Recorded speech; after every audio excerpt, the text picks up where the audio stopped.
Yo, what's going on, y'all? This is Marcus Rosa, aka Mazuma TV, back at y'all with another live, man. I'm about to give you guys my live fight commentary for Ben Rodriguez versus Pedro Guevara, I believe. And then we also gonna get into Jaron Ennis versus Karen part two. You feel what I'm saying? Shout out to the nation and the mob. We definitely in the building. I got a little bit of allergy problem going on right now. You feel what I'm saying? My eye a little bit. My shit a little bit tweaking, man. We brought my dog over here and shit. You know what I'm saying? And I guess just I don't fucking know, but it's going away though. That's all that matters. Shout out to the nation and the mob. We definitely in the building. You feel what I'm saying? Shout out to the boy Coffee Plant. What's going on, brother? Agent 007, Blood Sports. What you mean on your ass, nigga? What you talking about? Marissa Alvarez, what's going on? Thomas Wright, what up? Nah, ain't nobody get off on me in sparring, but it's crazy how I got swelling here, and then I got swelling up top too. It's crazy, but it's the allergies, bro. If y'all see this little punk ass dog that's running around here right now, you would know why. You feel what I'm saying? Cause I don't know, it's kind of weird. I don't know if the little nigga shedding. I don't know what he was doing, but it was worse earlier, bro. I took that Claritin though, and then I put some eye drops because my eye was red too, but now the eye white. Now it's just I got to worry about this swelling. You feel what I'm saying? Somebody he over there. But anyways, they're introducing Pedro Guevara right now. Guevara. I don't know how to pronounce his name, but regardless, y'all get what I'm saying. You feel what I'm saying?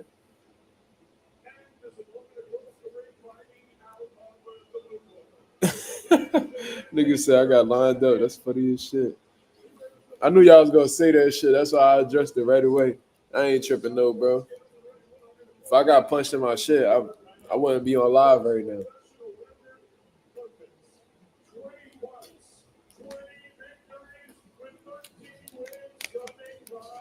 That hoodie cool. I appreciate it, brother. You know what I'm saying? Definitely in the motherfucking building supporting my boy Jaron Ennis. You feel what I'm saying? But they introducing Bam motherfucking Rodriguez. Bro, did y'all see Khalil Cole get upset? Ooh wee! I seen the Mexican boy doing pad work in the back, and I noticed he was tall and rangy. And he looked a little awkward when he was throwing his punches. Then I saw his record. He had a real high knockout ratio. I'm like, hold up. He had a shit ton more fights. You know, in the professionals, I'm like, bro, like, did they do their thing with this matchmaking? Like, what's going on? And Khalil started boxing real well. You know what I mean? Then he started to fight on the inside with dude. Why would he do that? That's their game. That's the Mexican niggas game. Bro, and I told everybody in the group chat, I'm like, yo, he gonna get clipped. What happened? That boy got clipped. He got dropped like 4 times, bro.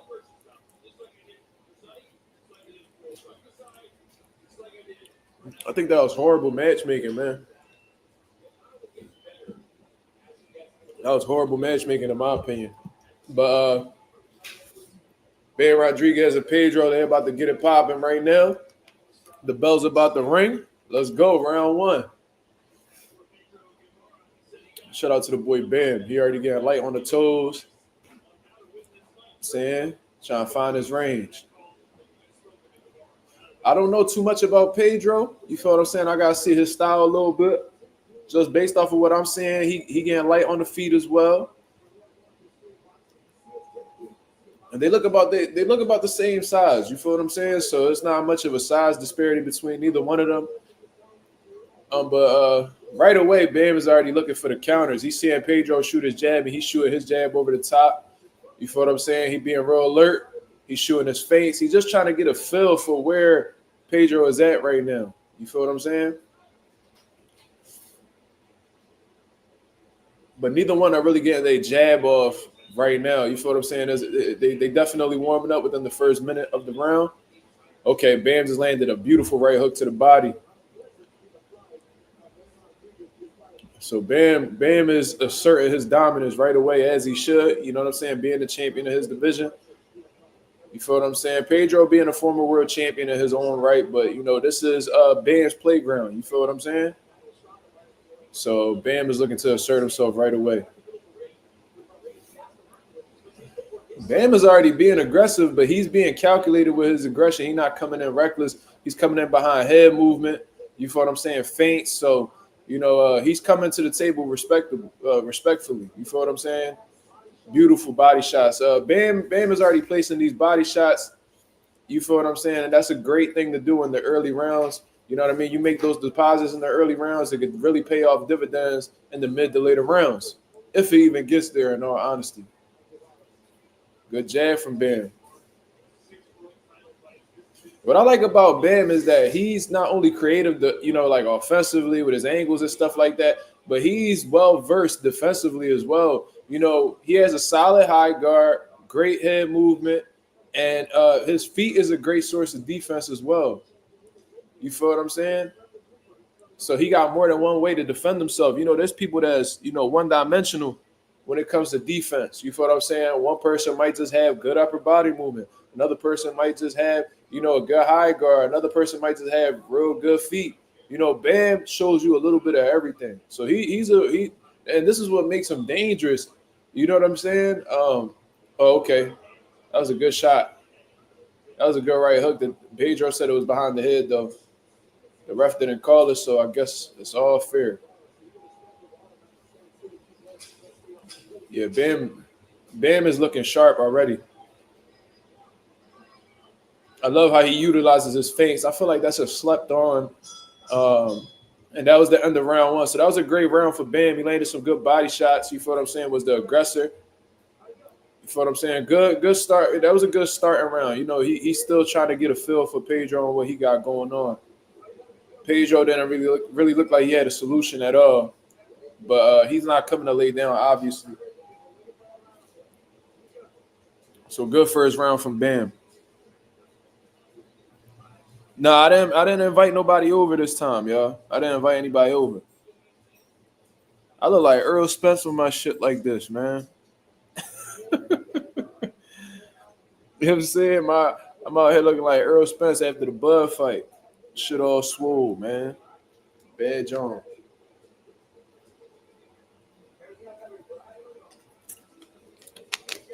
It is what it is.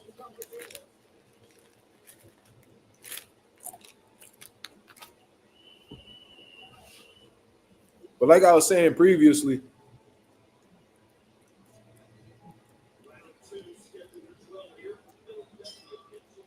things that I've noticed about Bam, this is in response to Blunt Sports. He said Bam is the perfect fighter. He's well-rounded. You see what I'm saying? But sometimes, Bam do get a little greedy. He feel like once he have you and shit like that, pause. Once he feel like he got you figured out and shit, he don't mind taking a shot. And that is a lack of discipline, But Bam is young, so I'll give him like the benefit of the doubt. But, regardless of whether you feel like you got an opponent's card or not, you feel what I'm saying? You should still always maintain a healthy amount of respect for them. So you're not out here just being reckless and taking unnecessary, shots or punishment even. You feel what I'm saying? But besides that, man, Bam is the fucking truth, bro. That was a good fucking jab from Bam. That looked like that kind of caught Pedro attention. Yeah, Bam is landing clean shots off of the rip, and this is only the second round. I hope that Pedro is able to make some type of defensive adjustments, because if not, that shit is going to accumulate. Ooh, beautiful uppercut from Bam. So not only is these shots clean, but they're extremely precise as well. This can't continue like this on Pedro's side, man. This is not looking good already.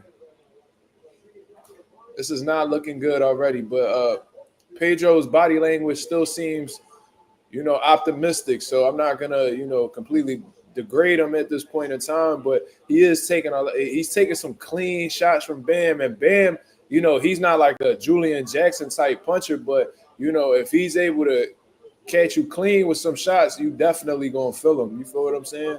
So yeah, and the jab is already clicking with Bam as well. Very underrated jab that Bam has.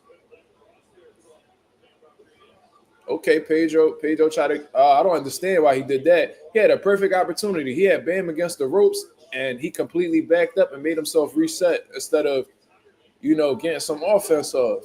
I don't understand that. beautiful fucking angles from Bam, bro. Oh man.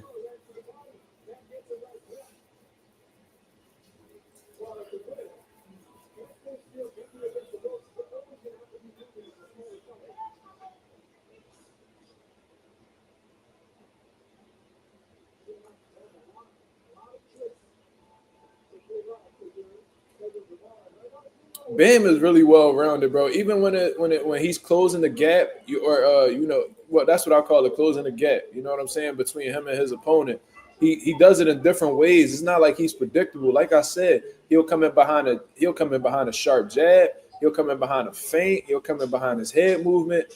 It's not like he is predictable with his approaches. So you got to prepare for multiple things, especially if you're going on the back foot against Bam. You gotta really prepare for every scenario, bro.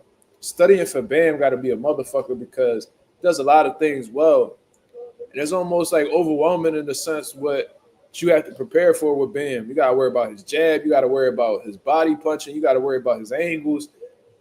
And that's a lot to deal with when it comes to Bam. That was a good second round though. So I noticed, at the beginning of the second round, Bam was landing some really clean power shots. You feel what I'm saying? But that was a good round for Bam as well. Within the first two rounds, I could already tell these guys are levels apart. Now, is Pedro Guevara, I believe that's his name, Guevara, is he capable, or does he have, that was a beautiful uppercut right there, but does he have the endurance necessary to get through these rounds, bro? This is a 12-round bout. We in the third round right now. Is he able to withstand this punishment from Bam, or does he have what it takes to neutralize Bam's abilities? We early in the fight, and it doesn't really look like Pedro has anything, too concerning or have anything capable of neutralizing Bam. But he's throwing big shots. He's throwing wide hooks at Bam. Bam seeing him, he's catching him on the gloves. But Bam's looking extremely comfortable, looking extremely fluid. And he's letting his hands go to the head and the body. Nice. Yeah, Guevara ain't no hodo. He coming to fight for sure. He don't fear Bam. You can tell.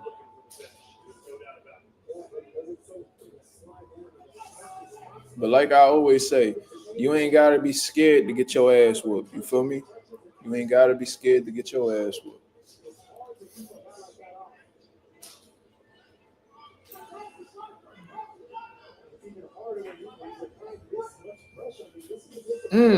Beautiful angle. Ooh-wee.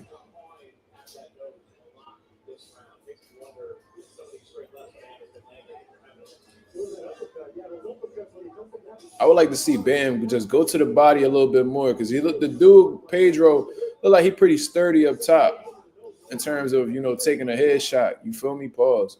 So I would like to see him just dig to that body a little bit more and see. You know what I mean? You've been hitting them abs, my brother. You know what I'm saying? Have you been doing your crunches? Have you been doing your sit-ups? Have you been doing your planks, my nigga? We about to figure that shit out. You know what I'm saying? That's what I would look for if I was Bam personally. You feel what I mean? And I love how the way Bam uses his angles to avoid having people, clinch him. He creates angles that continues to work and, overwhelms his opponent in that moment when they just trying to survive. You feel me?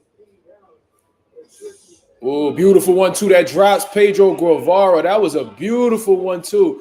That looked like that was a flash knockdown in all honesty, but and he was off balance in the process of that, but that was a beautiful knockdown. So that was it's already a 10-8 round for Ben Rodriguez in the books. That was a sharp one too. So now we're about to see if Guevara was hurt at all or what the case may be, but Guevara's still looking dangerous, and that's another knockdown. Oh, now he's hurt.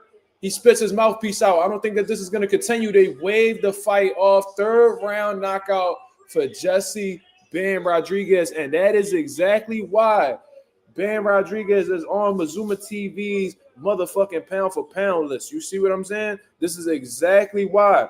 That was another knockout that Bam had gotten just solely based off his angles. When he had beat Gallo Estrada, when he landed that body shot, it was off of a beautiful angle that his opponent did not anticipate him creating. This one right here was the same thing. I got to see the replay on this one right here. But just to let y'all know, this is exactly why Bam is number 5 on our pound for pound rankings over here at Mazuma TV. This dude is absolutely special, man. There's nothing that this kid can't do. You see what I'm saying? This was a sensational performance, man. He dominated from the start. His accuracy was on point off of the rip. Great jab, great body shots. But Guevara stood up real well to the shots, but it was only a matter of time before that precision caught up to Pedro Guevara, and it absolutely did. Beautiful knockdown, beautiful first knockdown in the third round with a 1-2. I gotta look at that replay again because it did happen really quick, but I believe that was a left hook off of an angle. That Pedro did not see. He didn't want any more, man. His back was on the canvas, and he pulled his mouthpiece out. The referee noticed it, and he called the fight. So that was a great stoppage, man. Congratulations to Jesse Bam Rodriguez. You feel what I'm saying?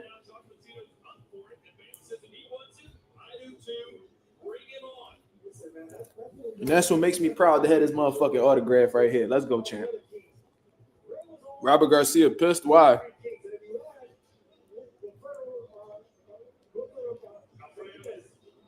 Why is Robert Garcia pissed?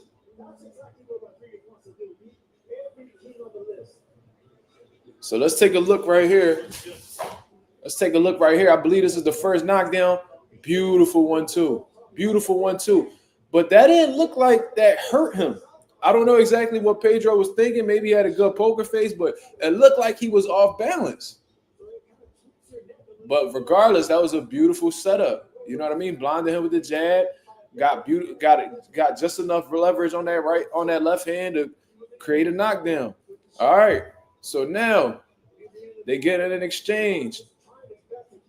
So he creates an angle and lands a beautiful right uppercut. I gotta see that shit again. He trains Bam opponent. So what? Why he pissed?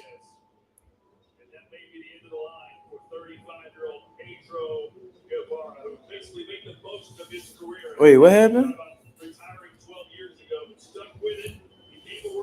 So it looked like he created an angle and threw a left uppercut.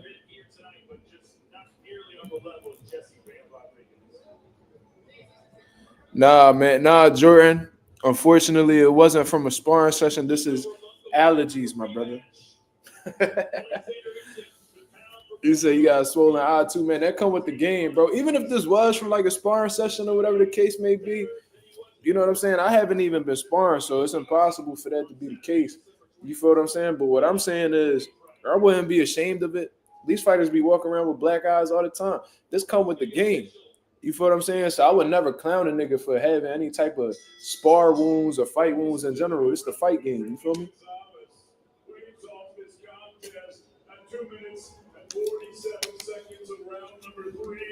That was a nasty uppercut, though.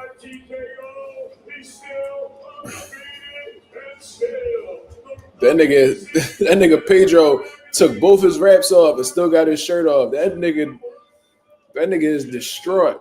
Nigga, put your clothes back on and get up out of here, man. Congratulations to Jesse Bam Rodriguez, man. That was sensational, bro. That kid is the truth, man. I done put my stamp on Bam back in 2020, and I'm just glad to see that he proving me right. You feel what I'm saying? So now he is 21-0 with 14 knockouts. That's impressive, bro. 2/3 of his fights he's got knockouts in. Just well-rounded. He could take you to the scorecards and fuck you up. He could stop you, pack you up, get you up out of there, bro. You see what I'm saying? That's more impressive to me than a dude who, you know what I mean, just knocking everybody out or, start off his career with a whole bunch of knockouts on some Berlanga shit. Bro, Bam, it's okay to say that Bam's a generational talent, bro.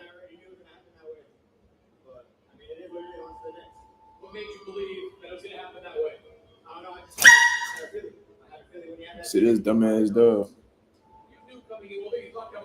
The dog having trouble with the cats and shit. The cat's bullying him. He don't like it. Yo, shut up, man. Yo, stop playing, bro. You know what?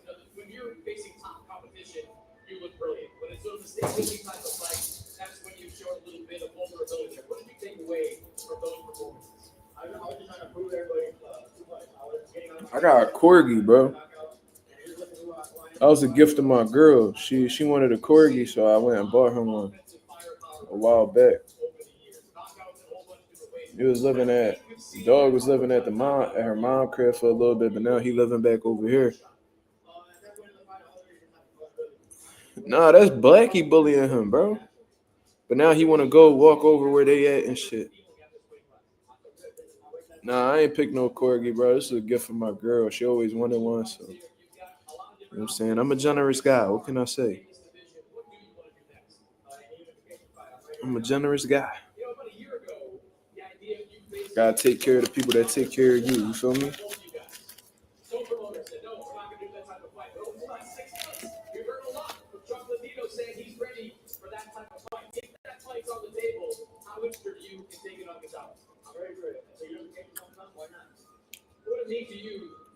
Bam said he ready for the smoke with Chocolatito.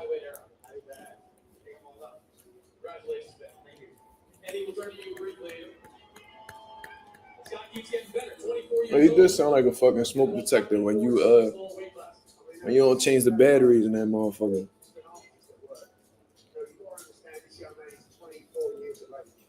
Yeah, Bam nasty, bro.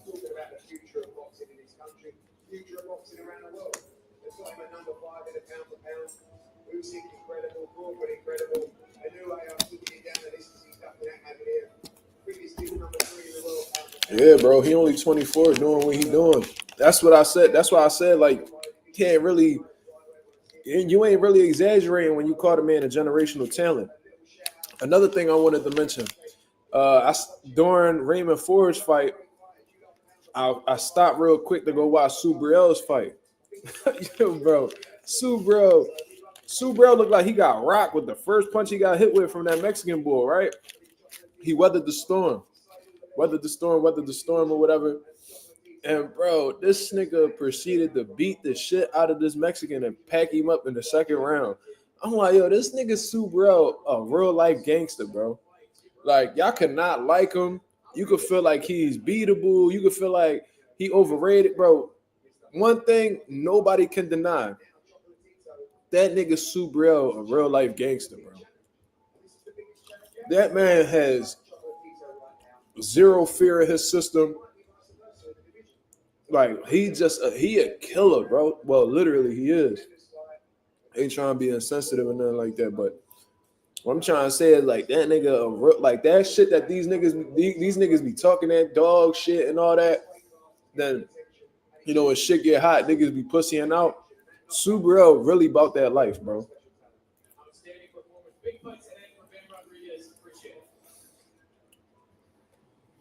Yeah, I watched the Sue Burrell fight, bro. Went in there and fucked that boy up, man. Hit him with a mean-ass body shot. Well, he hurt him with a left hook at the end of the first round. Then he landed some good body shots and the bull pussied out. I'm not going to say pussied out, but he fried him. You see what I'm saying? Boy ain't won no more. They're giving over the replay with Bam again. Bam. Trying to tell you, bro.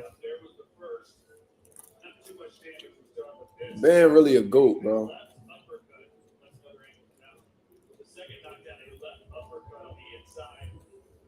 I gotta see that final knockdown, though. That referee hairline crazy, though. Y'all see that shit?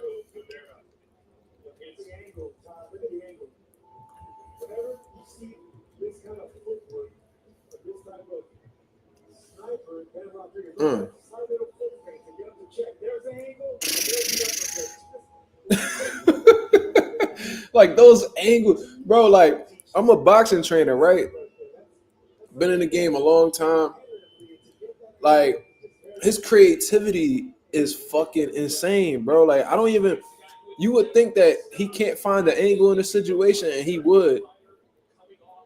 Like I literally did not see a single angle there that he could have took, and he got it off, bro.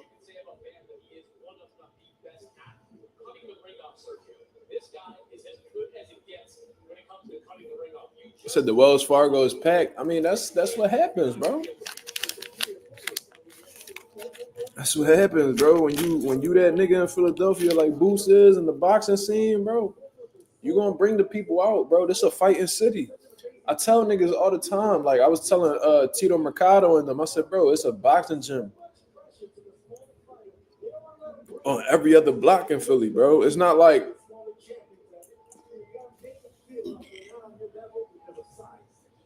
I heard of places where it was like, oh, they got a boxing gym, but it was like 5 miles that way.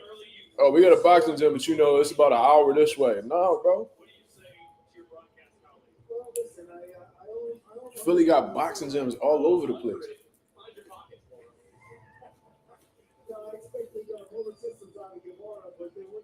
So once we got a boxer we could really back up, we gonna show up and show out all the time.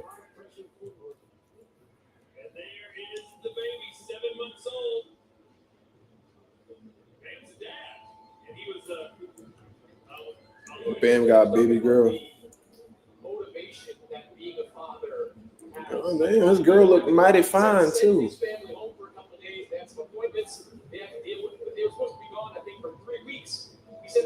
What's up? Yeah, Bam got a kid.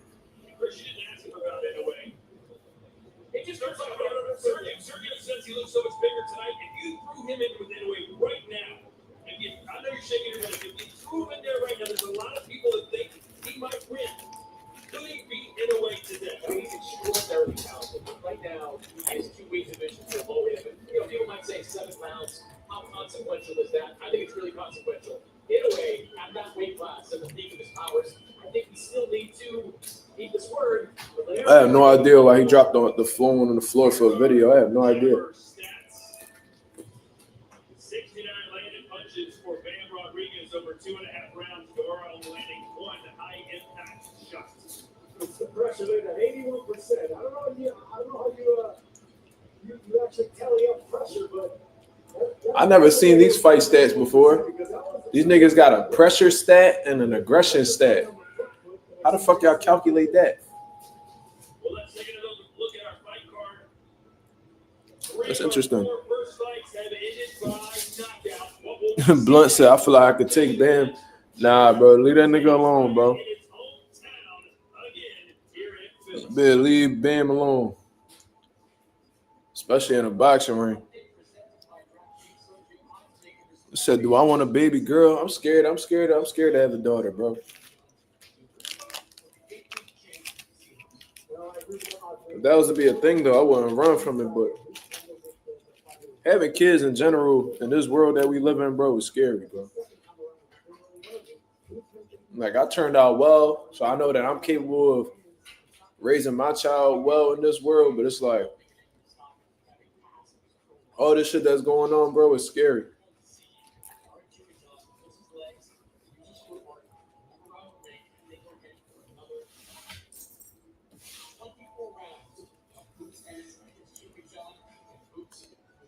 Yeah, I don't know the metrics from them stats.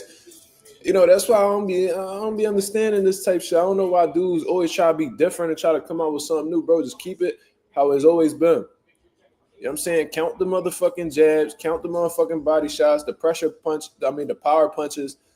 You know what I'm saying? That the power connect percentages, leave it alone, bro. Like, what's the pressure and an aggression stat? How y'all calculate that? It said boys is less stressed. It depends, my brother. It depends.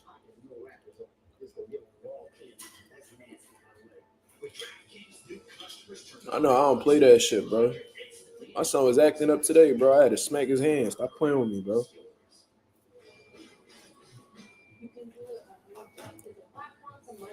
Allegedly.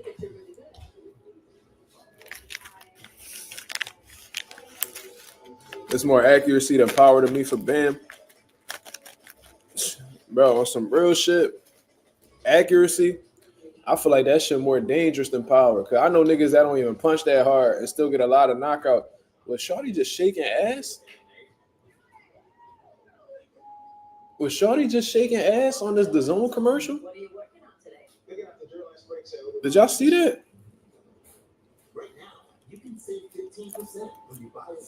Am I tripping?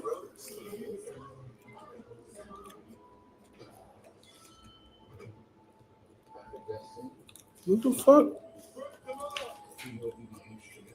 Shorty was just throwing ass on that DAZN video. What the fuck going on? And that was an OnlyFans commercial. Y'all niggas wildin'. But hold on, my son, yo. Hold on.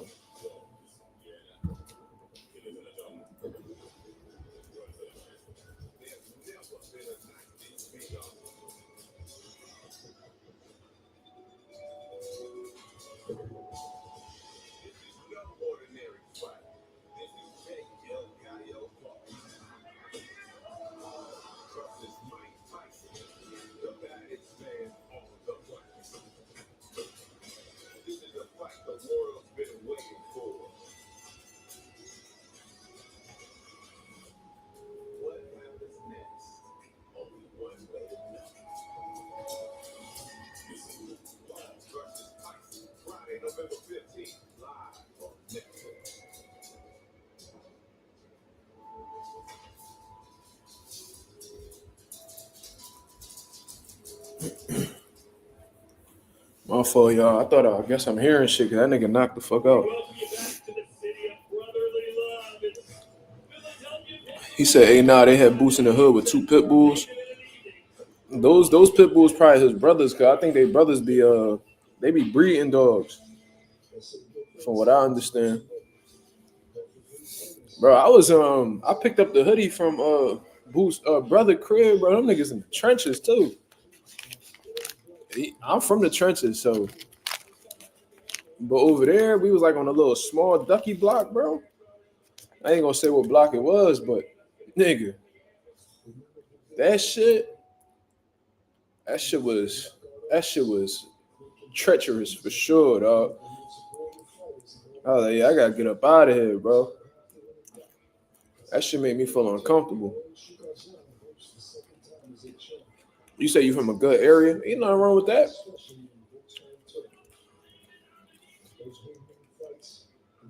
My son lived in a beautiful area, a beautiful suburban area for a year. Well, almost a year. I got the crib in January. He was born in June, and then we ended up leaving that spot in January the following year. So what? July, August, September, October, November, December. He was there for 7 months. Ain't nothing wrong with that. Oh, bro, it was a bunch of niggas on the block, bro. Them niggas was posted up, dark as shit outside, shiesties on. I'm like, all right, bro, let me go grab this hoodie and get the fuck up out of here.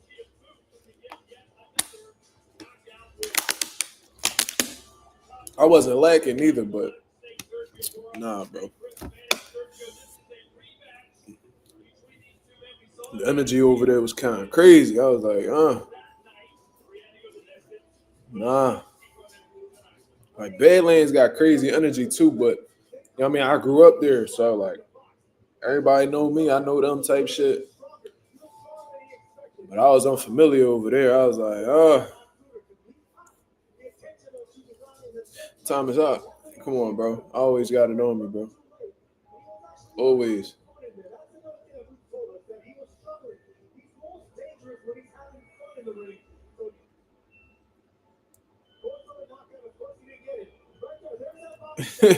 It's definitely police questions. But I'm licensed to carry, so it ain't like I'm doing something illegal. You feel me? All right, so Boots warmed up in the back. He looked like he ready to go. That was a pause. That was crazy. I said warmed up in the back. That's crazy. But he warmed up.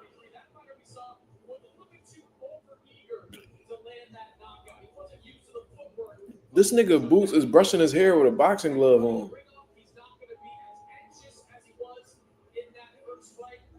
Oh, hell no.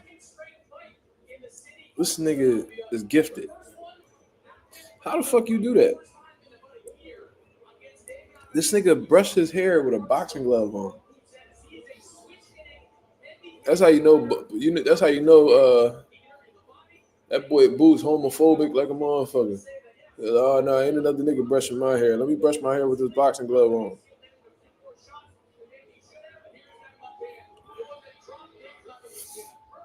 Jordan Scherer said, genuinely interested in what Karen would do differently this time. That's what stands out to me too, my brother. Like, I want to see exactly what Karen is going to do leading up into this one because, you know, obviously his first game plan didn't work. He's getting another opportunity. You feel what I'm saying? He said, Southpaw pulling his beanie down more impressive. Yeah, that's God tier shit right there. This nigga Karen look like he about to this nigga look like he ready to load up a rifle and get that shit popping from the Wells Fargo roof. Nigga look like he about to take out the whole crowd one shot at a time. Yeah, Ish won today, and then Dennis Thompson got the stoppage as well. So Boost Promotions, they 2-0 right now, looking for 3-0. But like I was saying, you know, obviously the first game plan didn't work for Karen. You know, he boxed as well as he could. You know what I mean? He utilized his footwork. You know, he was trying to punch in spots and move on him, but, you know, it wasn't enough. You feel what I'm saying? So I'm interested to see what approach Karen will take now. Something tells me that Karen is going to go into the fire, bro. I don't know why. I don't know what it is, but I feel like he's going to try to walk the boots. I feel like he's going to try to be the aggressor. Or he's probably going to take the same approach with the boxing, just be a little bit more active. I think he's going to fight in spots and maintain his boxing ability.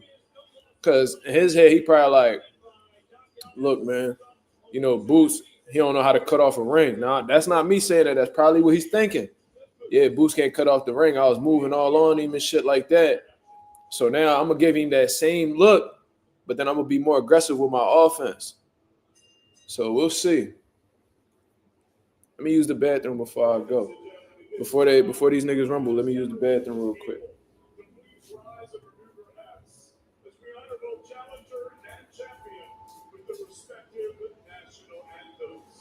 And we begin tonight with the national anthem of Ukraine. Please welcome professional opera singer, Ukrainian-American Anya Gosachevich.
Anya Gosachevich.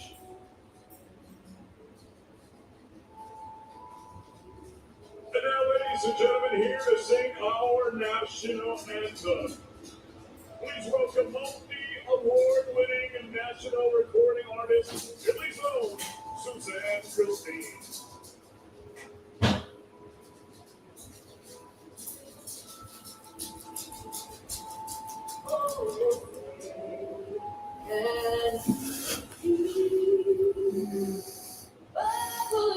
Nigga said the Square national anthem. That's crazy. Suzanne Christine. Who that?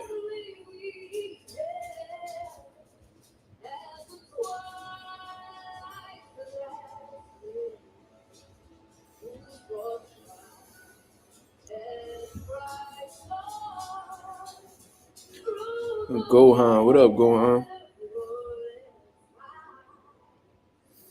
Nigga said the L anthem. Y'all niggas crazy. Why y'all playing with that nigga country like that, man? Y'all peep the swelling going down though, right? At least I see it. I don't know. Ooh.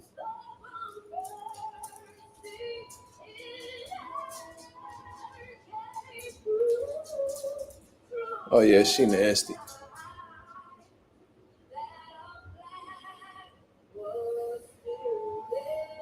Boost got spikes coming out his jacket. Mark looking like Arrow.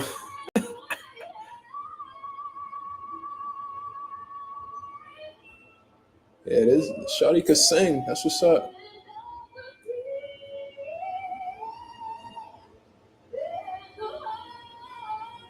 Them niggas would have slipped me $100 out of singing the national anthem. You feel what I'm saying?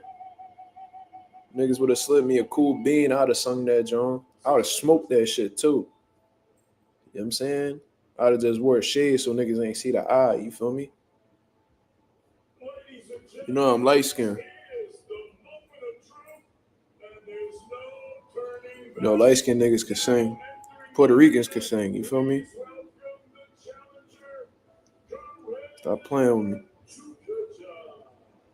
All right, Karen walking out right now, people. I hope y'all got a separate link. The song literally about colonization. That's funny, dog. Yo, hold the phone. You should have been on here yesterday while Marky Dan was on here. He was snapping. Marky Dan, a funny motherfucker, bro.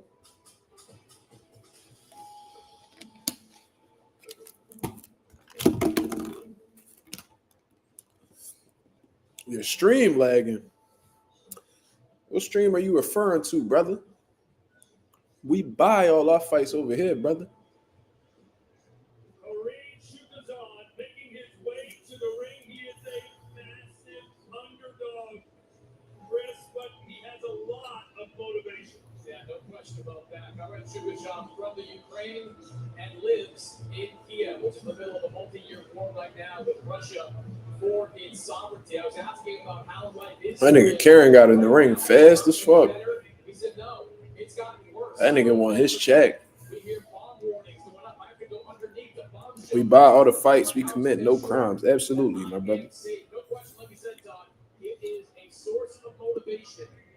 He said, surprised we not hearing the Saudi anthem since Eddie Hearn been working with Turkey for as many cards as he has. Yeah, I'm surprised too, considering the fact that I think Riyadh Season is sponsoring this card as well. But I guess since it's not like an official Riyadh Season event, they probably don't care to do it. I highly doubt Turkey Al-Sheikh will ever bring a Riyadh Season card to Philadelphia anyway. Boost's about to walk out. I wonder who he gonna walk out with. They were saying Meek, but he gonna come out to that Undertaker theme song.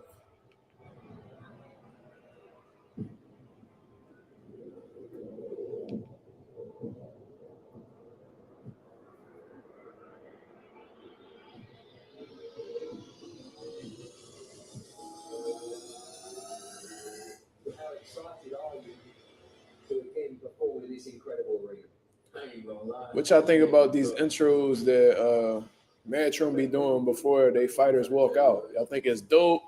Y'all just want to see the fighters walk out off the rip? What y'all think of it?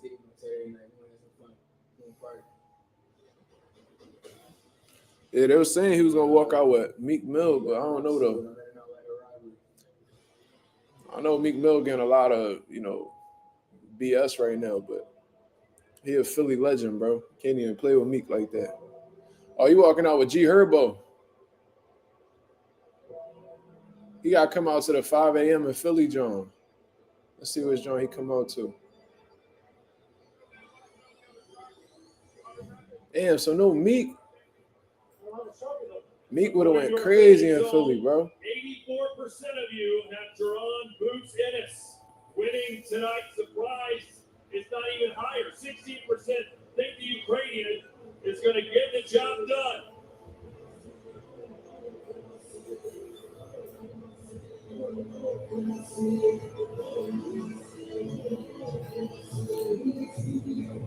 You said Meek doing Blade shit right now? You crazy.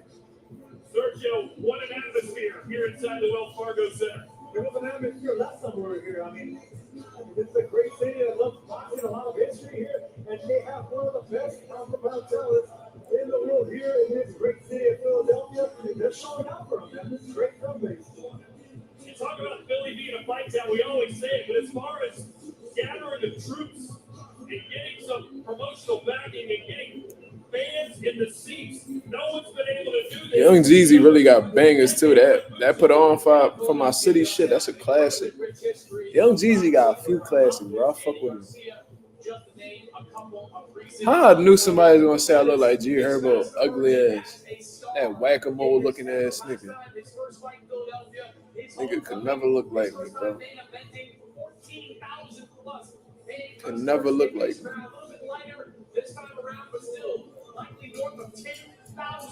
This intro long as shit, Boost. The fuck? He is also becoming a top attraction. And G Herbo, the rapper, will be accompanying him to the ring. You know, Boots is going to soak this up. Last time he fought, Chukhadzhian, he couldn't seal the deal, couldn't get the knockout. That's because You say you don't know nothing about Herbie G? I ain't gonna lie to you. I don't know too much from him. I like that song he made with Kwani though. And it wasn't just coming out the ring. We got to give Chukhadzhian some credit because he was actually moving really well, jabbing, getting the respect. It's more than that. He didn't have to come to fight in order to get the knockout.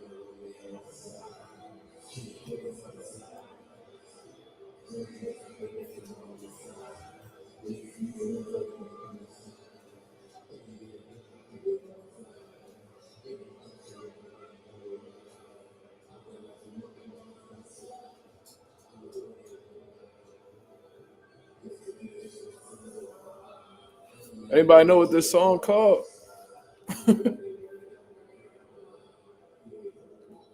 Chicago and Philly always had a good relationship though.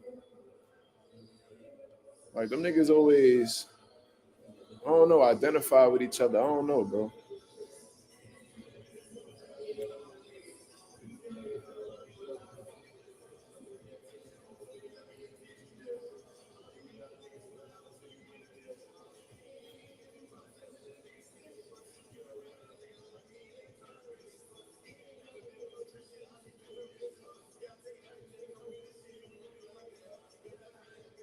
Anybody know what this song called? Stop playing, bro.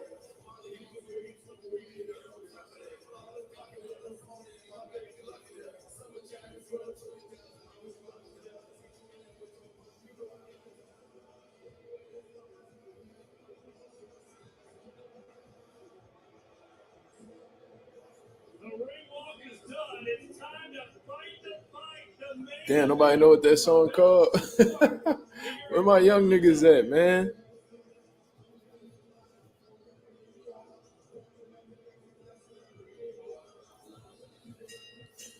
Yeah, I don't really listen to Herbo, so 5 a.m. in Philly would have made the most sense, bro. Home of the NBA 76ers, the Wells Fargo Center here in the city of But all right, they both in the ring, y'all. Drop y'all predictions, man. We got 9 people in the building. Let me know what y'all predictions is, man. Who you got? How you got the fight ending? Let me know. What if y'all got the fight ending early? What round? Let me know. Championship of the world. You said the ring announcer talk too much. That's what he get paid for, but I get what you're saying. Boots in the fourth. Woo! Let's go. Boots second. God damn. Y'all don't think he gonna use his legs and get through them rounds? I tell you what, Boots came out the locker room already with a good sweat, so he warmed up. So he might get to it early. There's some niggas that walk into the ring dry. You know what I mean? Like bone dry. And then they be, you know, they warm up while they get in the rounds, and Boots already looked like he warmed up, ready to go. It's interesting. Agent, corner stoppage after round 6. Ralph got Boots in 5. Boozy locked in too. You already know, bro. It's his son. I think Boots is going to start fast. I can tell by the way he warmed up in the locker room. He going to get that shit popping right away. Well, it all depends on how Karen comes through, bro. Yeah, Jordan, you right, bro. I got to see how this man comes out. He going to come out guns blazing? Is he going to go back to the boxing shit? Like, what we doing? That's really what's going to be the deciding factor for me.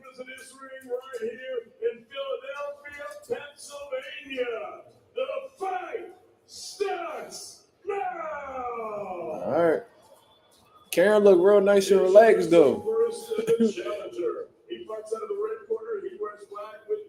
So, all right, you got Boots in the 8th. Boots in 5. So, none of y'all got this going to a decision. Nobody got this fight going to a decision, huh?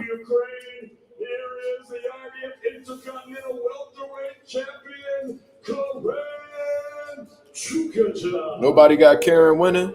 It's cool. You know I'm a heavy Boots nigga, but y'all entitled to y'all opinions. You feel me? Well, nobody got Karen winning.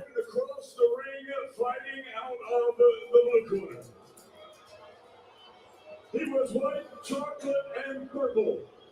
He scaled already 146 pounds. He is undefeated in his career as a professional. That's a crazy ass record, bro.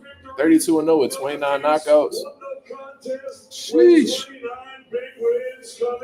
I remember Tito Trinidad. He was at 40-0 with 36 knockouts, bro.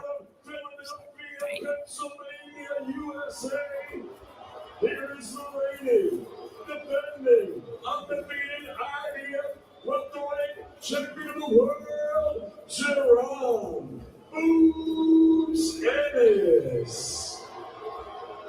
Ennis. Yo, the Wells Fargo definitely packed though, bro. I want to see what that gate do. Mr. Catch a Body, yep.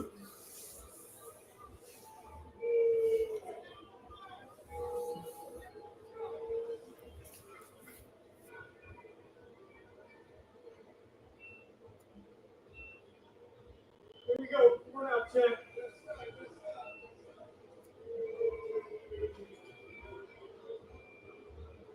Okay, box.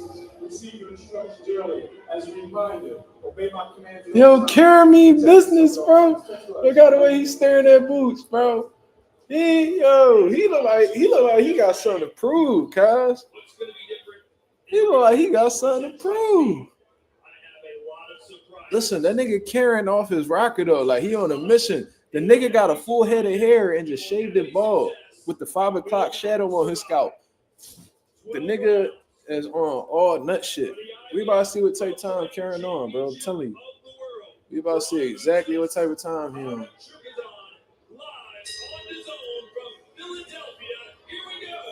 Boots coming out orthodox.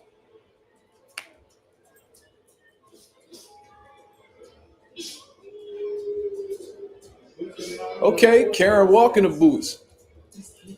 The first time he fought most of the time in the southpaw stance, I think he actually had more success when he moved to the orthodox stance. Good jab, Boots. That jab popping right away for Boots. Jabbing up and down, nice and sharp, accurate so far. Taking his head off the line. Beautiful boxing. Karen's approach is already different, y'all. He's walking the boots, just like how I suspected. Because like I said, the first strategy didn't work. So it's either you're gonna change up your approach and attempt to be the aggressor, or you're gonna take that same approach with the boxing and then mix up some aggression in there. But based off what I'm saying for Karen right away, he's walking to boots. He's loading up on shots too. Look, trying to counter him with the right hand. But what you're doing with this essentially is you making it easier for Boots. You're giving him more options to find you. You're giving him more options to go to.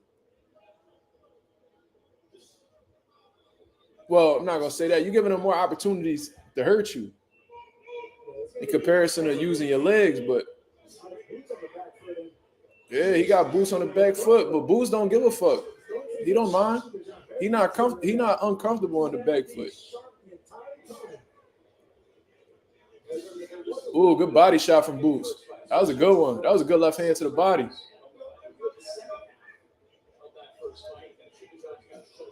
But although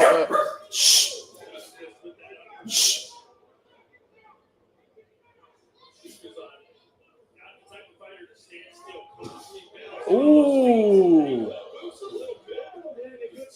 look like Boots was all balanced right there. Karen tried to jump on him. Hold up now.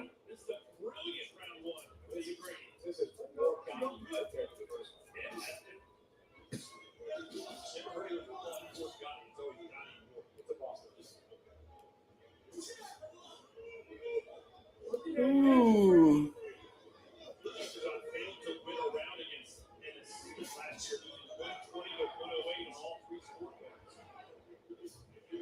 Ooh, good body shots from Boots. Ooh, good shot. They getting to it. Yo, Karen not playing with Boots. He walking right to him. He said, nigga, I'm about to show you something else. Nigga, you got me fucked up. Good first round. I got to see exactly what that shot was that put Boots off balance, though. Let's see what that shot was.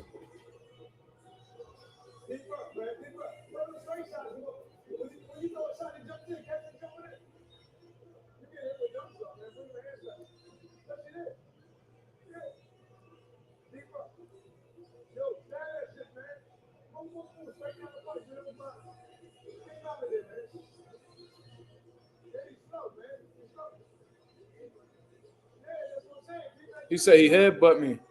Who said that Karen headbutted him? I gotta see that. I didn't see that.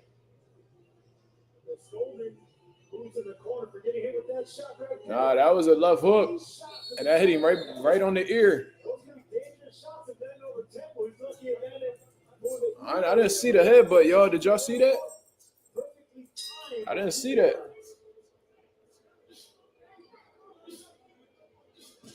There it is again. Same left hook being landed on Boots.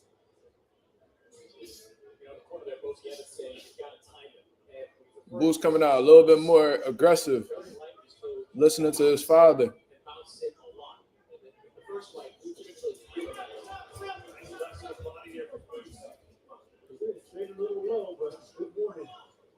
Karen's sitting down on them punches too, bro. He got a plan. He got a plan. I thought we were gonna get a version of the second fuck of the first fight again. Now this is a different. What was that? You can see he's strong, he's motivated, he's prepared, he's doing the right shot. Watching with Boots, got you again with that left hook, and that's what's been money so far for Chukhadzhian. Yeah, Karen definitely taking a whole different approach, and what he's doing that's actually having a little bit of success with Boots is that he's punching with him. So Boots got to be real aware of his defense while he's shooting his offense. He's going to have to do a little bit of multitasking because Karen is looking for opportunities while Boots is swinging.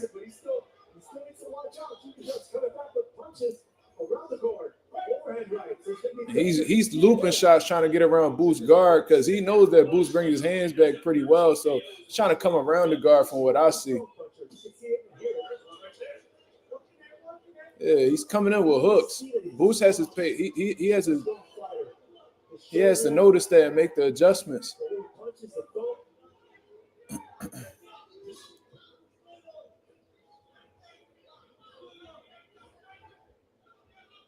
They posing right now.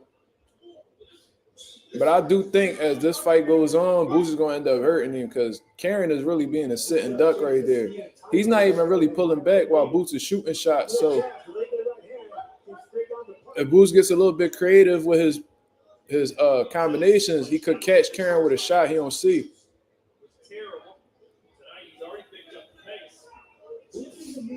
His reach advantage. He has 6 inches in reach. And so use that in the jab and soften up. Chukhadzhian for right now. Soften all the jabs. And then maybe run him into something big later. But right now, Chukhadzhian's too strong and too sharp. He's hungry. I think he was embarrassed for that. Ooh. Good right hand from Boots.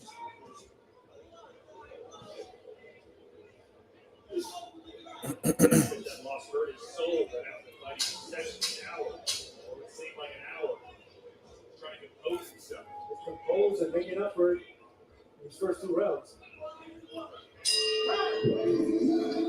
Good round, y'all. Good round. Yo, Karen coming to Rumble, bro. He not playing with Boots. I'm telling y'all, man. You can see that shit right before the bell ring. You seen that shit in his body language, his mannerisms, bro.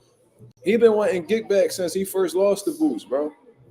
Coming out serious, and he got a pretty effective game plan now. Is he winning the fight? I don't believe so, but this is a much more effective game plan in comparison to what he had previously. You feel what I'm saying? He's punching with. Hold up. Why that nigga in his corner look like Triple G? What the fuck going on? Oh, hell no. Guys, he may not have won a round in his last fight, but that was a really good round for Chukhadzhian.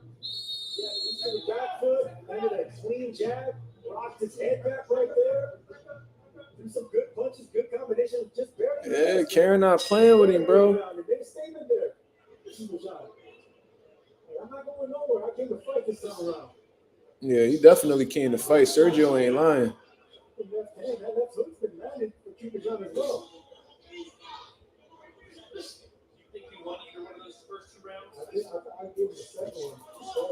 So the commentary giving Karen that second round.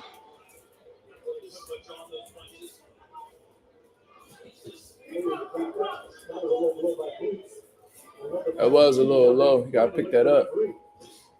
Laser focused on his opponent right now. He's in a difficult match to move, man. It's not going to be easy. Chukhadzhian has that herky-jerky upper body, but he has heavy hands. You can see that his knockout ratio doesn't really translate how strong his punches are.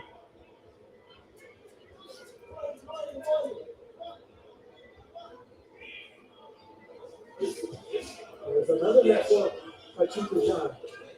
One of the things that the trainer for Chukhadzhian said that in their first fight, good work on the inside from Boots. Nice.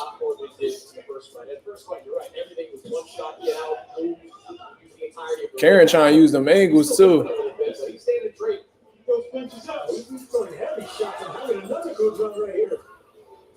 All right, y'all spicing a little bit. Boots dominating this round. He's been getting angles on Boots, which is what Boots normally does, switching from orthodox to southpaw. Karen showing some little. He pulling some tricks out his bag. Boots' feet a little bit too fast for him to capitalize off the angles, but he's using them. That look like that bothered Karen. That shot bothered Karen. That shot bothered Karen bad. Yeah, that hurt him. That hurt him. That hurt Karen. Karen body language switched up off that combination. I gotta see exactly what that was. But there was a combination, there was a punch Boots landed on that corner that really shook him up.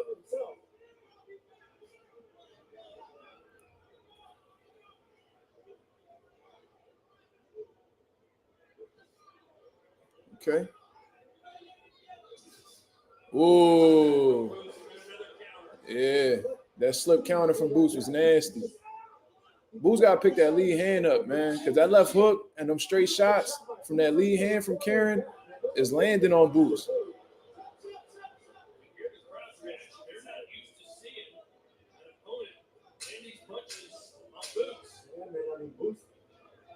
Pretty much dominated this round, but now without having to watch out what's coming back. What is going on? What was that? Well, ladies and gentlemen, DAZN's Black Friday offer gives fight fans huge savings to watch the most 93 octane. Look, they already talking shit about Boots. Boots is the alleged boogeyman. You see how niggas talk shit? The fight not even over yet, and y'all already talking greasy.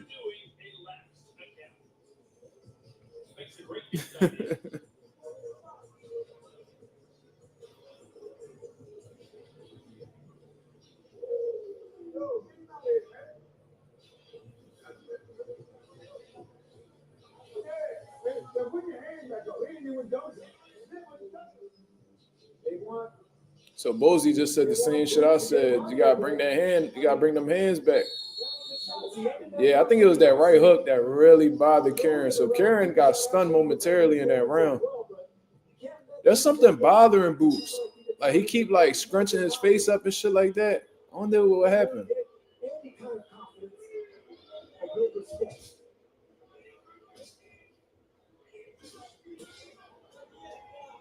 So now we currently in the fourth round.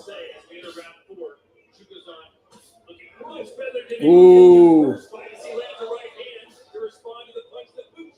Chukhadzhian can take a punch because he got hit with a big right uppercut that rocked the belt. And just when you thought he was going to go for the kick, he got hit with an overhand right. Chukhadzhian is prepared, he's motivated, and he's not going anywhere, man. I got a feeling he's going to go down swinging if he is.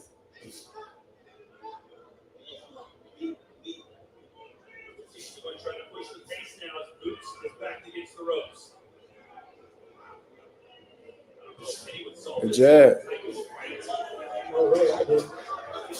So we knew that had to get adjustment because we saw with 4 rounds of moving going to get shut out on all 3 scorecards. And I like the adjustment Chukhadzhian is making, where he's doing everything possible to be the pressure runner. He's increasing his output, which ordinarily, not just fights with Boots, is already a pretty low overall output. So he's done a complete 180 from some of the things we saw in the first fight. 100% complete turnaround. Chukhadzhian went from being on the back foot for 12 rounds to being on the front foot, being the pressure fighter. It's a lot of back and forth, but there's like no really crazy shots that's being landed at this point in time. I'm waiting for a moment, but nice right hand to the body. That's exactly what you got to do with switch hitters. You made at the torso. That's not going to move. Love that from Chukhadzhian. both letting their hands go though, man. He's going to be difficult to beat tonight.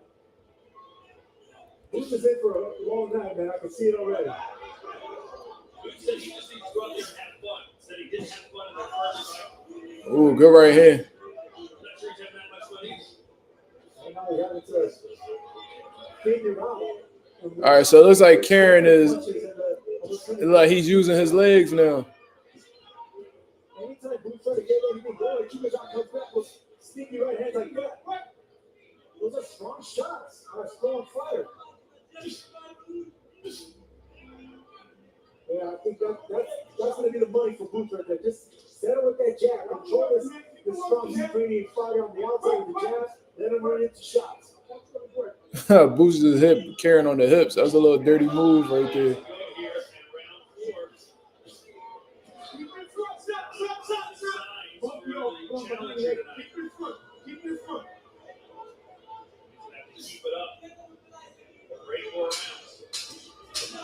Nice shots there by Chukhadzhian. Good dangerous shots getting hit in the head like that.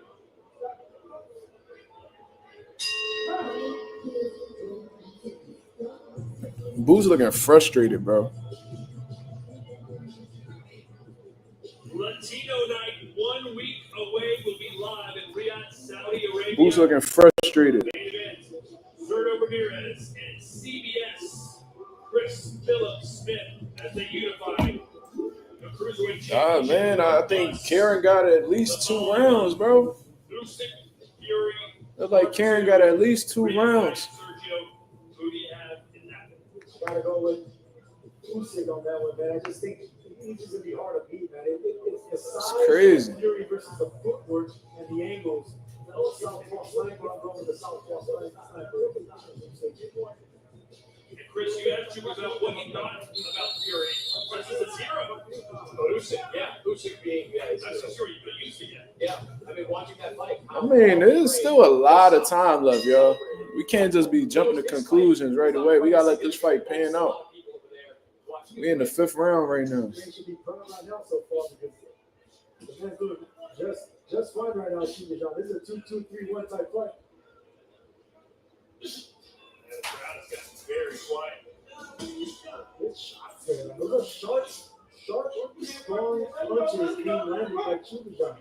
But Karen definitely giving them work for sure. They got to score the draw. Chris Mannix got to score 38-38. So I think that's.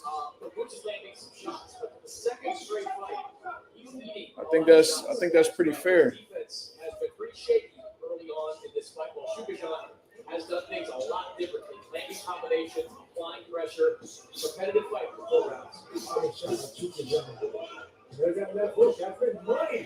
And what Karen's doing isn't even like that complex, bro. He's literally just punching with Boots, and Boots is having trouble getting back to his defense after his offense. You feel what I'm saying? And you know, Boots said that he was gonna have fun. He was gonna have fun in this fight. You know, the mistake that he made in the first fight was he was looking for the knockout, and it looks like he's doing much of the same. He looks like he's taking the same approach that he took in the first fight going into this one. You feel what I'm saying? So it don't look like he having fun. Like this don't look like the fun that he was having with Romain Villa. This don't look like the fun that he was having with like Sergey Limpinets and shit like that. This look like he going for the knockout like he did. And the first fight with Karen, that was a beautiful left hand, by the way. That looked like that rock Karen shit.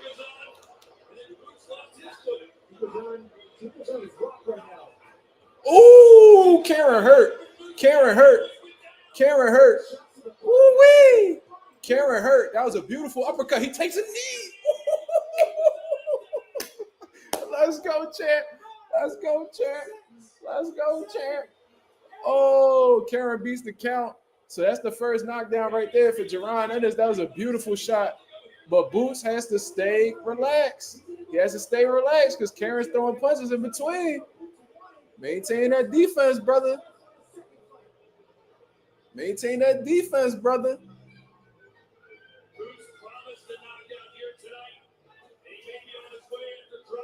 Let's go. You gotta work with that free hand, Boots. Karen tying up that right arm. The hook.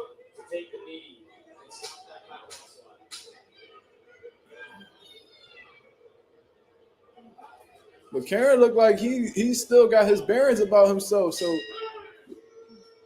and that was good. You gotta go back to that replay, man. Let's go back to that replay.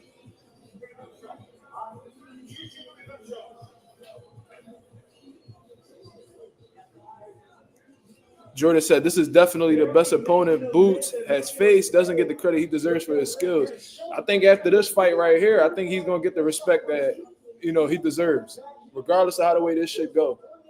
Because I never seen nobody provide or maintain the type of resistance Karen's had.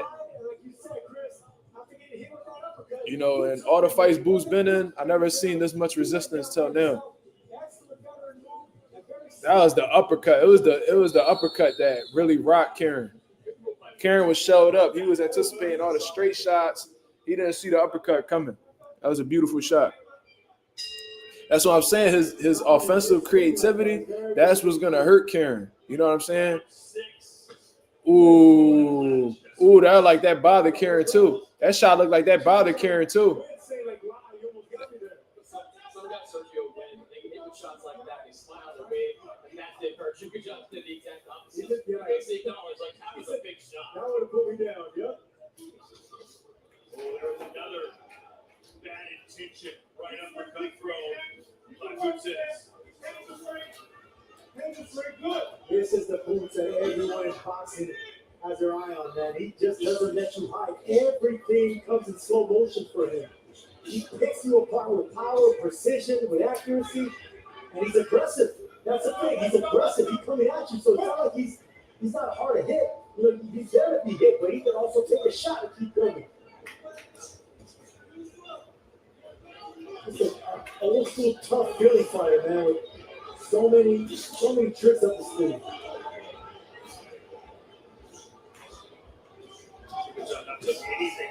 Nice. Yeah, because he can't commit to power right now. He falls off balance. I feel like Karen just falling apart just a little bit. I'm seeing him fall over his right hand. I didn't see him have balance issues until this round right here. Smothering himself. Ooh. He's looking for those uppercuts. Left and right uppercuts. Coming right through the guard. Just missing Chukhadzhian's chin again. Good defense from Boots. Boots fighting with 100% confidence and swag right now. He's having fun now. Yes, he is. And that's what Now is yeah, and I was just about to say that they beat me to it. It looks like Boots starting to have his little fun now. I'm just going to have my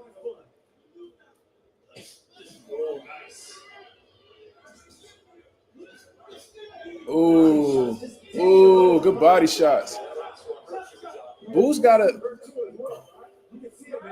Boots can't keep allowing Karen to grab him though.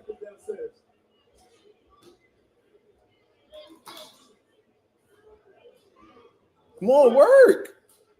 I don't understand why Boots is allowing him to fucking tie him up.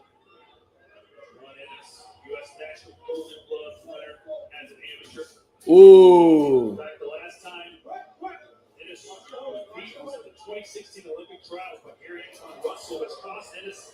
Yeah, push him the fuck off you, bro. Or don't allow him to get that close to tie you up. Yeah, I saw that too. I thought he might have hurt. And it's a little bit the way he reacted, but no, he just backed off. He got his foot stepped on.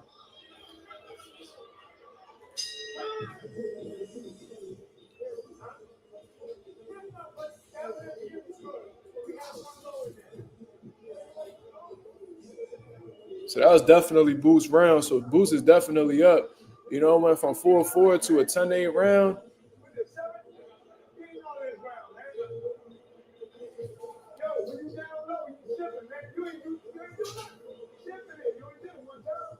You saying to create angles when he on the inside? I agree.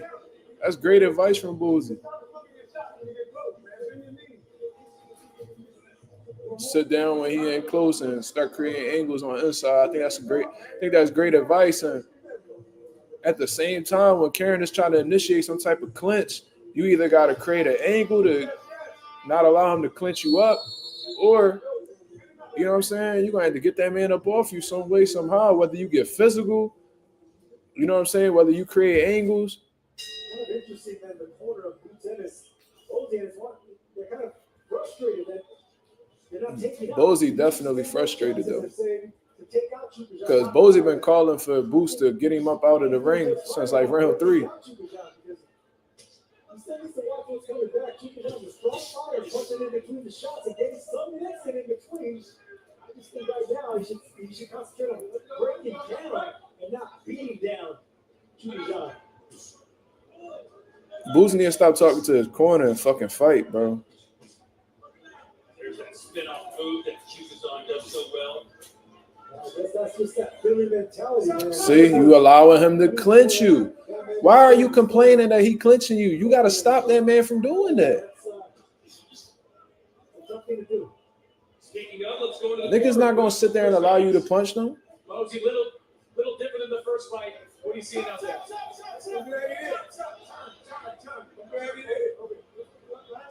What's been the difference so far? Well, he didn't run this time.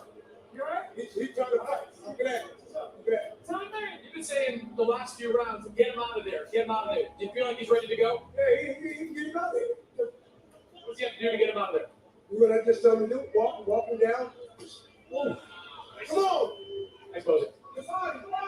Oh, no. Right hand from Chukhadzhian. Chukhadzhian's landing some good hard shots right on the chin of Boots Ennis. I don't know, man. I don't think you can get him out of there. I'll be honest with you. I know Oh. breaking down. Sergio's like, I don't know. I don't think he can get him out of there. And it looked like Boots just hurt Karen with a shot. Yo, this goes to show how shitty the zone commentary is, bro. Boots so frustrated, bro. I don't understand why you taking this approach, bro. Like, not everybody gonna give you what they want, bro. What you want. Some niggas gonna make it harder for you than others. You gotta stay patient and create opportunities, bro. Everyone's happy that he decides to fight instead of running. We don't want to see another marathon, a 12-hour marathon from Chukhadzhian this time around. He's making up for it. The over-under this fight is listed at 7.5 rounds. The next round, there's a left boots again.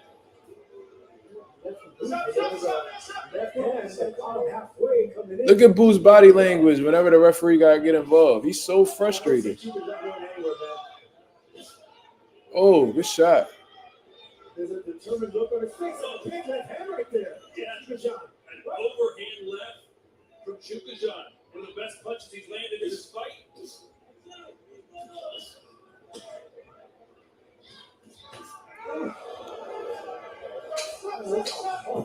Shots being landed and barely missing by both fighters. Keep in front, keep in front. I'll say it again, guys. Chukhadzhian is not going anywhere. It's a good ass fight, y'all. It's a good ass fight. Karen 3-2. How you had it 3-2? Go. How you had it 3-2?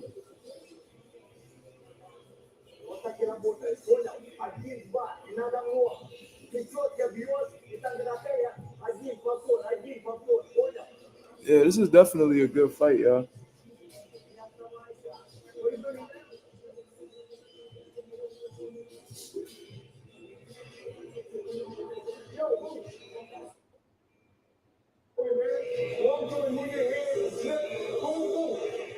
Give yourself some room, man. It's different here, man.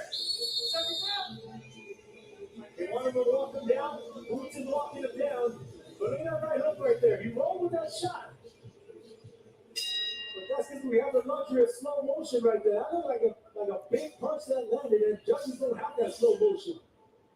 How the hell did Hold the Phone have it Karen 3-2 and in the 5th round Karen got dropped? Boots wearing the logo Mr. Catch Your Body on his trunks and on his shoes. Chris Manning's scorecard reads as follows. Yeah, 68-64 in favor. This is placed really nicely over these last. I think that's a fair scorecard. So Chris Manning's doing a good job with the scorecards, in my opinion. 68-64, I do think that is fair. But Karen is giving Boots a competitive fight, bro. This is a competitive fight, man. Karen definitely got my respect after this one. Regardless of the outcome or what happens, he could get sparked this round. I'm going to still give Karen his credit because, bro, this shit is so frustrating, bro. This shit is, like, extremely frustrating. Like, if I'm in Boo's corner, I'm starting to get pissed off. And, you know, Bosey looked like he pissed off at himself. You keep allowing Karen to fucking hold you. Why do you keep allowing him to do that? And then you complaining that he's doing that. There's only one person that can stop him from doing it. Oh, that was a good right hand. That was a good right hand. You got to shoot underneath. Oh, Karen fighting dirty. Karen doing dirty.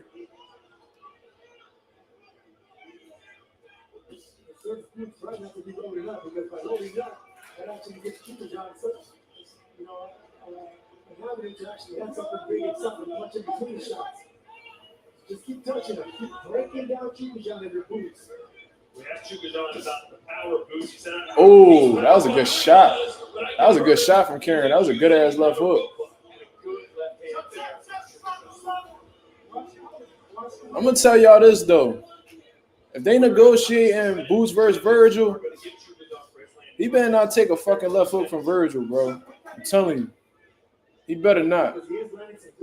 These left hooks that he taking from Karen, that better not be an option for Virgil, bro. No fucking way.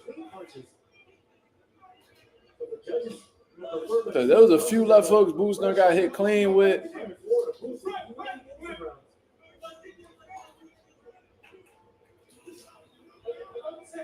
Look, allowing him to clinch you up. Why are you, bro? Give yourself some fucking space to work.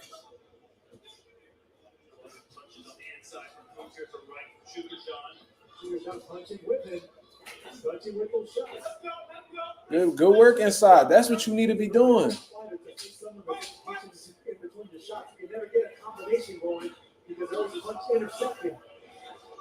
Right hip, Chukhadzhian followed up another one at the end of the round.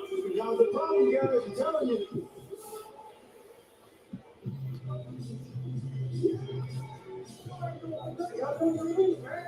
You can't right there. You can't go over there. Stop going in. Stop going in, man. Yeah, stop going in. I ain't know about your body. When you get it, you know, you do the other kind of thing. I was just on your job. Go to the other stuff, man. When you do, I bring the whole line. Bring on your hands, though, boo. Bring on your hands. Work the combination, man. Work the combination. So in the round, you see Boots touching the body. There's that right hand I told you about. He has no reach. Boots is definitely punching in combinations. The problem is the defense is lacking. The defense is lacking, bro. Push the fight, but that push right there, that one actually rocked Boots back and right on the chin. That made the close round that much closer. As we're down the ninth, scheduled for 12. Boots' IBF championship on the line. He said, Boots, eyes swole like yours. Is it? Tricky fight at Chukhadzhian. He threw away that jab downstairs, just and then a short overhand right. But he did it so in a sneaky manner. He didn't do it with his forward. He did it with his upper body move to keep the punches so short.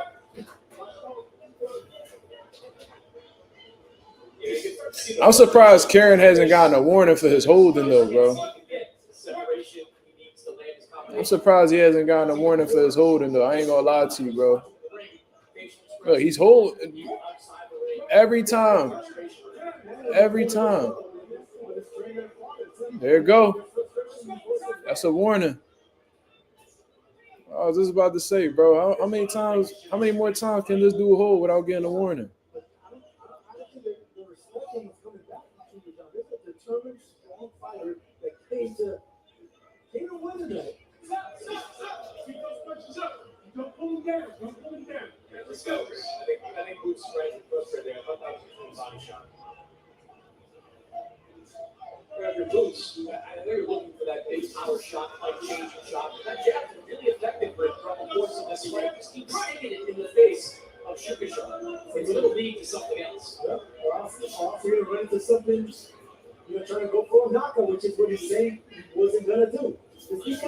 What Sergio saying, I was saying like 5 rounds before this. Boots is not having fun in there like he said he was. He's doing the same exact shit that he was doing in the first fight. Just looking for the knockout. Just looking for the knockout, bro. Just looking for that one big shot to knock Karen out.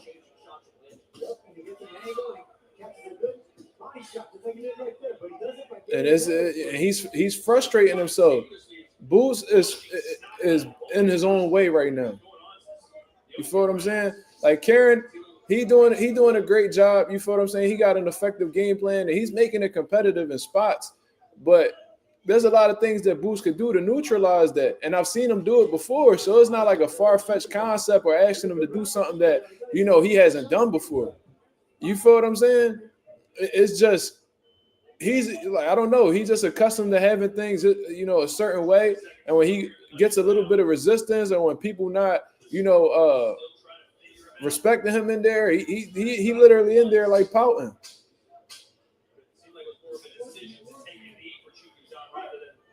And I know I'm not tripping on what I'm saying either because his pop, Bozy pissed off in that corner, bro.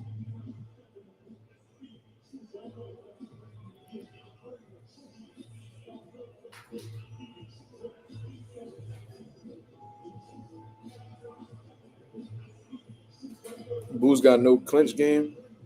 Well, he's not the one clinching, so why would he's not the one that needs to clinch? So why would he need a clinch game in this fight?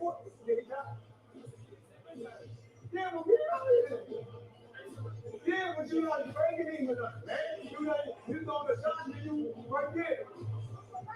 You ain't when you wanted to go. Yeah, make me fuck. Get him in between the shots. Well, we want to go. Then, figure it out. The advice is pretty consistent going from the corner of Chukhadzhian. Get him out of there. Get him out of there. Well, get out of here, bro. Over and over again. And get him to fight. That's, I mean, I don't think that Chukhadzhian's not fighting. That's what I was about to say. He's not. He's engaging. yeah, that's what I was about to say. Chris, like, get him to fight. He is fighting. It looks like he's doing the best he could possibly do. And I don't know why Bozy keeps saying to put his combinations together. Boots is putting combinations together.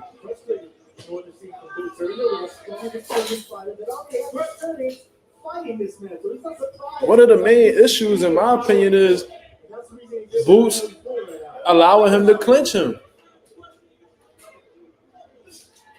or allowing Karen to smother his work.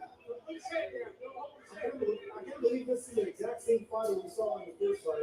The first fight, Chukhadzhian was not functioning. He was intimidating, moving way too much. And I'll take the opposite. He's standing there, he's punching, he's frustrated. Fucking dog, man. Sometimes, we hear a lot of fighters about how How many times you gonna warn this nigga about holding, bro? wasn't very good. Only with a visa to come into the U.S. a week before the fight. Usually that strikes me. Oh, good uppercut.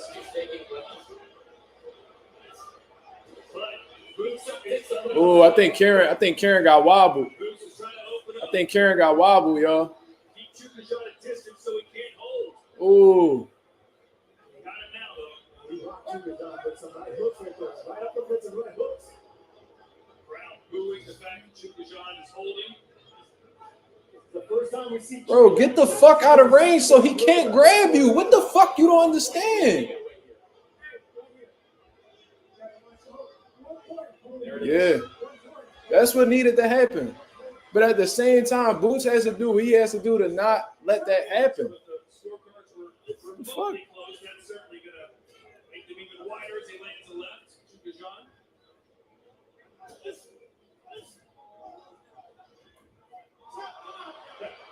Tripped for the ball. He's used to grabbing on the boots when he makes that move, but he tried not to that time. He just had a point to Dustin. Slipped and fell.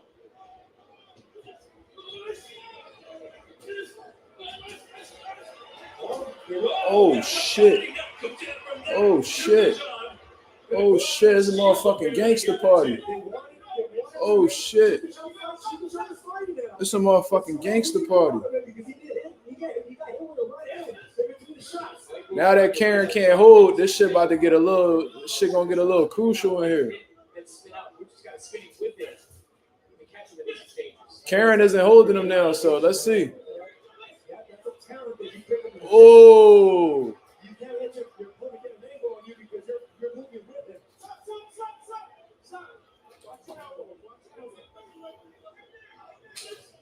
Certainly made a big difference after the point deduction for holding. This fight is opened up. Oh my God, bro. That's what they wanted out of Boots, but once again, Chukhadzhian held his own. Boots definitely got that round. Bro, Boots been mad, bro. Like, y'all just peeping that shit. The nigga been mad. In a collision of power between two world title contenders. 93 Octane said adjustments. I already said what the adjustments should be. You know what I'm saying? There's a couple ways. The main problem is Karen holding. If Karen's main problem is that he's holding, then Boots needs to do what he has to do to get that shit. He needs to take care of that. Whether he has to be physical and kick Karen the fuck up off him, he could get the fuck out of range so Karen isn't in range to grab the man. You know what I'm saying? Work on the inside. If he's tying up one hand, work with the other hand on the inside. There's a lot of things that he could do, you know. But in terms of, I think besides that, I don't really see anything that Karen's doing at this point in time. as that concerning. I do feel like Boots need to bring his hands back though after he done firing. He needs to go from offense to defense. Offensive defense. That's dumb as hell. I don't even know why Boots just did that.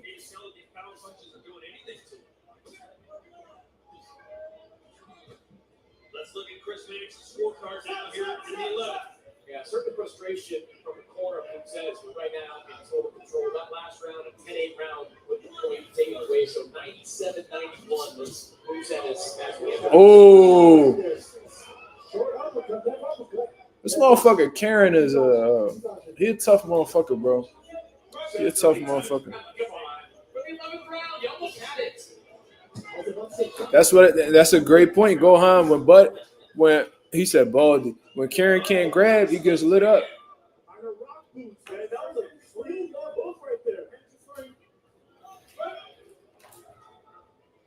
And I'm interested in hearing what Boots says after this fight because you got to respect what Chukhadzhian did, man. He held his own. He got lit. He got drops, came back, and he still holding his own. Ooh, look at them angles. Boots defense ass this fight, bro. Ass. How much does he have left in the tank?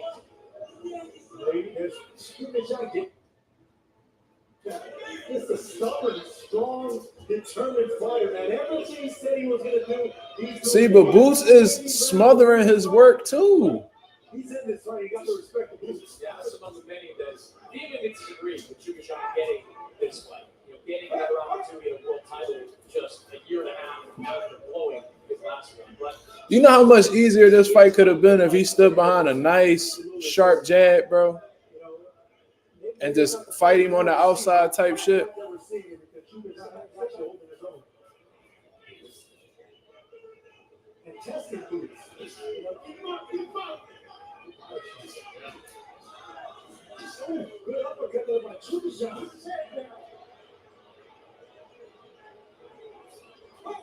Both men handling each other's power pretty well.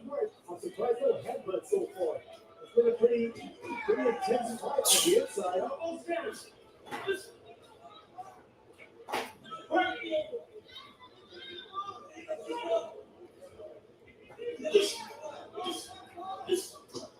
Oh. Oh yeah. That's a look flaw that I see in Boots. He keeps his head up sometimes a little bit too long, trying to look for hard punches. You know, he's trying to knock you out with power, and sometimes he holds his head up too high.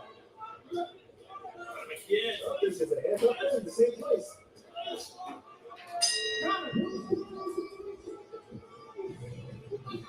This is disappointing, man. I ain't gonna lie to you, bro.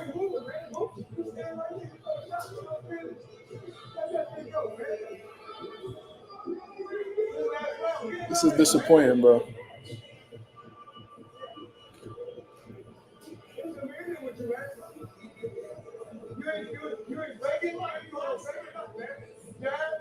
Nah, I don't really see fatigue with Boots.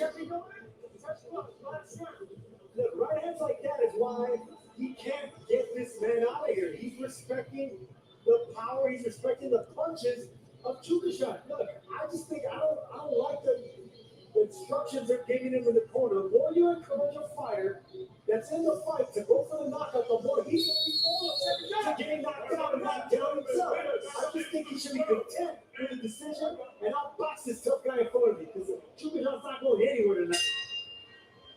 That motherfucker Chukhadzhian came to rumble, cuz. Well, let's see if he can indeed get him out of there as his father. Let's get 23 likes, absolutely. 11 rounds now. At some point you would think becomes We're in the 12th round, y'all. Is a knockout possible? some specifics on how to do it. I would always call that uppercut that has been an effective weapon for Boots. But Is a knockout possible? in this fight, that's a big problem for Boots offensively. Defensively, in the second straight fight, he's getting hit a lot. There's no two ways about it. Boots is taking a lot of shots from Chukhadzhian. It is, and the body shots, there hasn't been enough body shots. I mean, he hurt Chukhadzhian in the first fight, and he's got his attention. In this one, he actually can let a good body shot, a good left hand to the body, but he's still in between, not enough. You know, Chukhadzhian Chukhadzhian is not interested in moral victories, but compared to his first performance, Sergio, this feels like a win. Oh, it's already a moral victory compared to the first fight. Kevin was a man of his word. He said he was going to come to fight, and he did.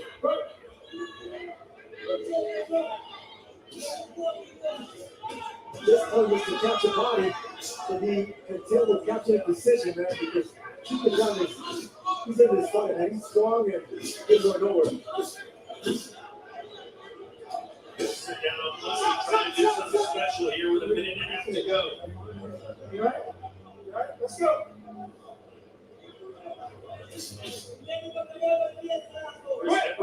Or at least everyone around Boots Ennis wants to see him give Terrence Crawford a win. Ooh.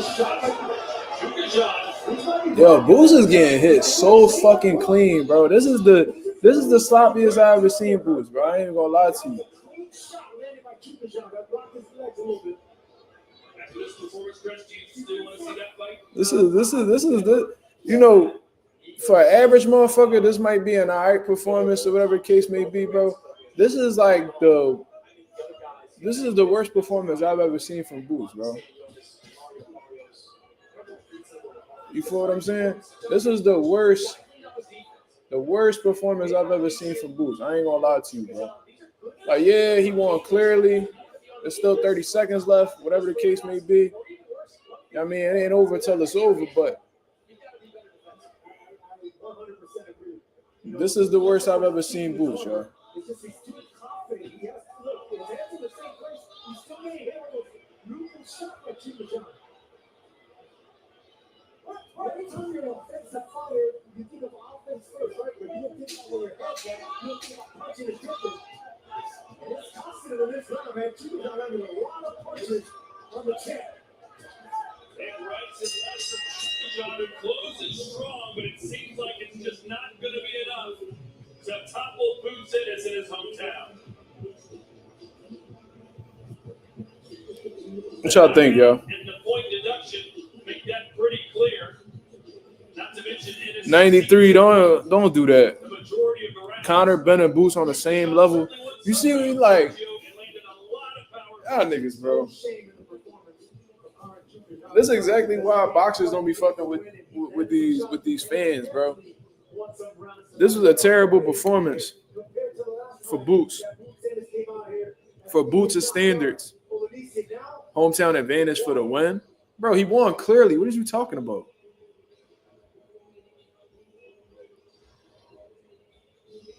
Like, what is you talking about? He clearly won the fight. You talking about hometown advantage. That's where we're headed. Next week, it will be Riyadh Season Latino Night in the main event. Sergio Ramirez and Chris Phillips Smith. It's going to be a good fight, man, because I'm telling you, CBS is a natural cruiserweight. I hear he's motivated for this fight, training really hard. Suno's looking good with his legs, but I think the strength's going to be on CBS. I'm looking forward to that one. He said the Matchroom curse. As for this, That was Boots didn't come to play, bro. I mean, Karen didn't come to play. Karen did not come to play. This last bout, but it was not to be tonight. He promised to KO, but could not deliver. He was having fun for a while, Sergio, but in the end, tough Ukraine just wasn't going anywhere. I wasn't going anywhere. I think, he did have his fun. He knocked him down. He got some wicked shots in, but you got to credit Chukhadzhian. He came to fight tonight. Chukhadzhian came to fight, came prepared, came motivated, and this is the type of fight and fighter that I want to see more of. 116, 110. That's how I got it. His best round, man, he clean shot. There's a shot that I told you blocked through. You can see his knees buckled right there. Now they're right on the tip of the chin. And like I talked to you earlier, guys, Boots, for as gifted as he is, takes a big punch as well. But sometimes you're too tough for your own good, man, and you have to be more defensively responsible. So would you call this a step back for Boots? Somewhat, yeah, a little bit. Because now, sure, a little bit of flaws and invincibility. So now, the big dogs. It's not closer than that, bro. Hit him like that. So 116, 110. He got 2 10-8 rounds. So I had it 8-4, but with 2 10-8 rounds. That's 116, 110. So if it's closer than that, then what is it?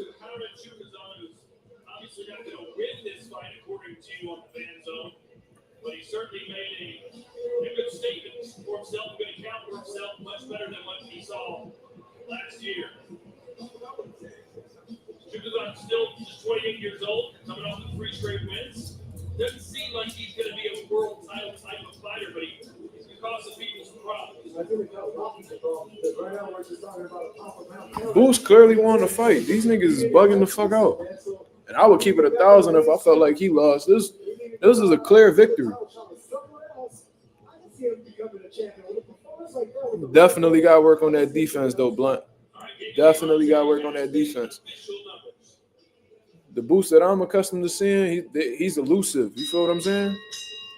Ladies and gentlemen, after 12 rounds of action here in Philadelphia, we go to the judges' score totals. They read as follows. Dave Braswell, 119-107. Whoa. Eric Marlinsky, 117-109.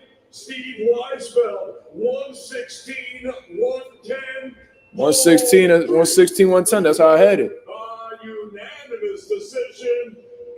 And still, the IBF welterweight. Congratulations to Jaron Boost Ennis, but that 119 round? They only gave Karen 1 round? That's kind of disrespectful. One judge had him getting 3 rounds, the other one had him having 4. I agree, 116, 110. 116, 110. And a very experienced judge, Steve Weisfeld. So, yeah, man, there you go. What we were just talking about, a lot of credit. Some of the judges gave him the rep. I agree with that. A tough fight tonight. Chris Mannix is with the win. Well, Boots, congratulations. 2 fights. I want to hear what Boost got to say, yo. Very different types of fights. Because we got some shit to talk about. It was okay. I don't know, man. I think it might be time to go to 54. Did you feel differently? I felt good, but I just, I feel like at 54, I'm being way better than my pop will be how I'm supposed to be. I'm getting older. I'm 27. I'll be 28 next year. The very first fight, you had to chase him around for the better part of 12 rounds. He kind of stood trade a little bit more. Did you expect that? Yeah, no, like I said, I was prepared for anything he had coming. It ain't really matter to me. But I'm glad, I got the win. And like I said, I felt okay, but it's only bigger and better. This was one of those fights that was effectively forced on you. You had to defend your title against the mandatory. Did that make it hard at all to kind of train and get up for a fight like this? Yeah, no, but at the end of the day, I wanted to do better than last time, and I wanted to get the knockout. I heard it a lot of times, and I was like rushing, how it's, I don't know, but it's okay. There did seem at times to be a disconnect from what your father wanted in the corner and what you were delivering in the ring. It didn't seem like you were giving him what he wanted. Where was that disconnect? I heard everything you were saying. I was just in there. I was listening and not listening at the same time. He wanted me to use more angles, use my jab more, and stop standing in front. I did the opposite. Your offense is still among the best in the welterweight division. You not listening to your coach's instructions is not funny, bro. A little bit more often than we've seen in the past. What do you need to do defensively to get better as you look ahead to these bigger fights? It's just probably the bigger names, like you just say, you fight bottom tier guys, you don't, sometimes you don't want to get up for them, but I know if I fight a way better guy, I'm gonna be crazy, I'll be on point, that's what's gonna make me better, not saying get a bad fighter or anything, but I need them top guys. I was going to ask you about unifying these titles, but it sounds like you're ready to get out of 147. No, if we can get one of these guys and stop playing, let's make it happen, but if not, 54, here I come. This is the second straight time you fought here in Philadelphia, but the second straight time this crowd has shown out for you. Big crowds here to support you. What does it mean to you to get this kind of support in your hometown? Everything. I appreciate everybody that came out, gave me support. Even though I wasn't a top guy, I appreciate every last one of you guys that came out. Every time I fight here, it's gonna get bigger and better. Hopefully we bring a big name here. Either we come for the rest of these belts or we go to 54. Campaign there and collect the belts there. You said that 154 is a popping division. It certainly is deep, really 1 to 15. If you could move up next year and challenge anybody, who would it be? Anybody at 154, anybody with a name. Like I said, I want to fight the top guys, the best guys. I want to be great. I want to be an all-time great. That's what you gotta do is to fight these guys. You got to put stuff out there. Congratulations, Boots. Thank you. Appreciate it. Eddie, we'll turn to you. Gets a win. What did you think of that performance? I think a lot of the problem at this level is he's going in there to try and make it entertaining with very little regard for what's coming back. I thought it was actually a great performance from Chukhadzhian. They said they were going to give us a real fight this time. They did it. And, Boots isn't always switched on like he would be against the fighter that he has the fear factor again. I've noticed this week he's been much tighter than normal at 147. Perhaps it is time to move to 54. It's very difficult to do it when you want to win belts and you hold a world championship. But also, if it's affecting your performance, you have to move up. So obviously there's been a lot of talks with world. I'm gonna finish listening to what Eddie Hearn got to say, and then we're gonna talk about it. Fights in the sport, but I would still like to see him unify the division. We've got to talk to Bozy, talk to Jaron, and see how long we can stay around at this weight. He's entering the prime of his career. He'd be much more switched. Eddie been not wanting Boots to stay at 47, so now he's gonna use this performance right here to make sure or try to persuade Bozy and Boots to move up to 54. Sometimes you take too many shots, which he did tonight, and he can't afford to take shots like that against better opposition. I don't think he will, but I think they're going to be more keen to fight him now. Definitely some good fights at 47 unification fights. We mentioned Virgil Ortiz, and those two guys have been circling each other for the better part of the last 3 or 4 years. Virgil now at 154 does have an interim title at 154. What are you hearing about the possibility that fight could happen? Yeah, I mean, we spoke to His Excellency. You've seen it on the 5v5 of Oscar de la Bonga, and I think that it's really a case of just making the fight. I'm sure I'll get a phone call. He called that nigga Oscar de la what? To confirm the fight. We're ready to go for February 22nd. The plan was to fight Karen and unify, but like I said, it's getting tight there at 47, and we've got to probably move to 54. If we do, Boots against Virgil Ortiz is one of the best fights in the sport. We're going to wind up on Clapback Third. It'll be a lot of fun, and we look forward to it. Appreciate that, Eddie. All right. Where this shit up? All right, let's turn this off and let's have an honest conversation, people, because I'm thinking a few things right now, but I'm going to read the comments before I get into that. So let's read this, because I already know there's going to be a few people that's going to switch up on Jaron, and it's just based off of this performance. You feel what I'm saying? Let's run it up. Look, like J805 says, I got Virgil now. Okay. Jordan Sher said, hope this fight gave Conor Ben confidence. I don't know, man. Conor always act a little bit different with Boots. Boots looked like he suffered an injury. He said he got hit with a headbutt. I didn't see that, though. But it looked, whatever it was that hit him, whether it was a fist or a headbutt, I feel like it affected him the rest of the fight. Let's see what else. Shout out to the 26 people that's in the building. Silks Bando said Boots need to stay away from Bud. Well, Bud been staying away from Boots, so I guess it works out. Let me see. Boots has a great career. Good luck. Speaker for Celtics says, I hope Boots takes this as a warning for the future. Talent isn't all without following directions, and I bet he can do both. Boots doesn't have the right fundamentals. What do you mean by that, J.A.? What does that mean? He doesn't have the right fundamentals. What does that mean? I don't understand that. He said Eddie the best spin doctor in the business. I mean, you got to have a little bit of that in you to be a promoter. You feel what I'm saying? Especially when, you invested in a fighter. If they fuck up, you got to try to, flip the narrative a little bit to put him in some sort of good light. All right, so let's talk about it, y'all. So, Jaron Ennis, Karen, rematch. I was kind of, well, before I get into that, let's just say this.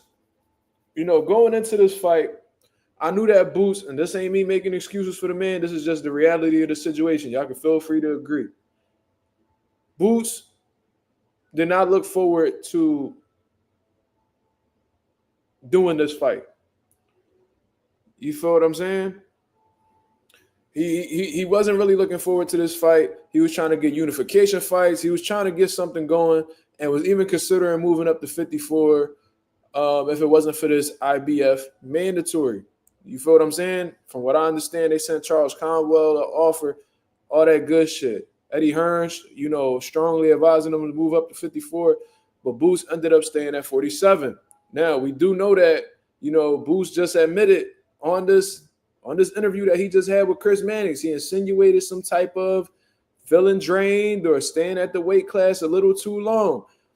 I don't know how his training camp went in terms of that, but, there was a lot of people out here that was saying that Boots looked like he was drained and that he needs to move up to 54, blah, blah, blah, whatever the case may be. Seeing Boots personally, he didn't seem like he was in the best mood. He didn't look like he had the highest energy. That's pretty typical for a fighter, especially when they cut in weight. But knowing Boots, as long as I've known him, he always seemed to be in good spirits and making weight quite easily, right? So I'm bringing up these points to let you know that Boots, he admitted in this interview that he didn't feel like he was too motivated for fighting Karen. Then on top of that, he's insinuating that he didn't really feel good, at this weight in this fight. But besides that, looking at the performance, I was already under the impression that Karen was going to pull out a different game plan. It would have been completely ridiculous to pull out the same game plan he put out in the first fight, because in the first fight, he got shut out 12-0, right? So why would you bring the same approach? So I was already figuring that he was going to be a more aggressive in this fight and, come up with a different game plan. And that was exactly what he did. Now, in terms of the game plan, he was pretty much staying in the pocket with Boots. You feel what I'm saying? I think he already had a preconceived notion in his mind that he was going to get hit, but he wanted to catch Boots when he was most vulnerable. In my personal opinion, I think he went back and watched that David Evanesian fight and saw that Boots was vulnerable when getting into exchanges with David Evanesian. And David Evanesian had some success in the fights, landing some clean shots. I think he took a little bit from that and implemented his own little game plan in the mix with that. And Karen had some success, y'all. Karen had some success. And this is the best opponent in terms of competitiveness and resistance that Boots has had to this date. You feel what I'm saying? Nobody has ever given the type of pushback for Boots that Karen has had thus far in his career. So, in all honesty, man, Karen just had a great game plan. He really got up. He studied for Boots. He trained his ass off. Did Boots do the same thing? I don't know, man. I feel like Boots didn't really look forward to doing this fight because he seemed like he took the same approach that he took in the first fight. When you genuinely look forward to a fight or you genuinely excited about a fight, you really have – when you're really looking forward to a fight, you could just tell by how the way they take the approach. Like for Romain Villa, you could tell that Boots was really locked in on that fight. He brought out a different level in his game. You feel what I'm saying? I just feel like, in all honesty, and Boots won the fight clearly. I see some people talking about hometown advantage. I don't know what the fuck that was about. But regardless, what I'm going to say is he won the fight convincingly. But he didn't win it easily, if you understand what I'm saying. It was a rough night. It was a long fight for Boots. You feel what I'm saying? Boots abandoned his jab.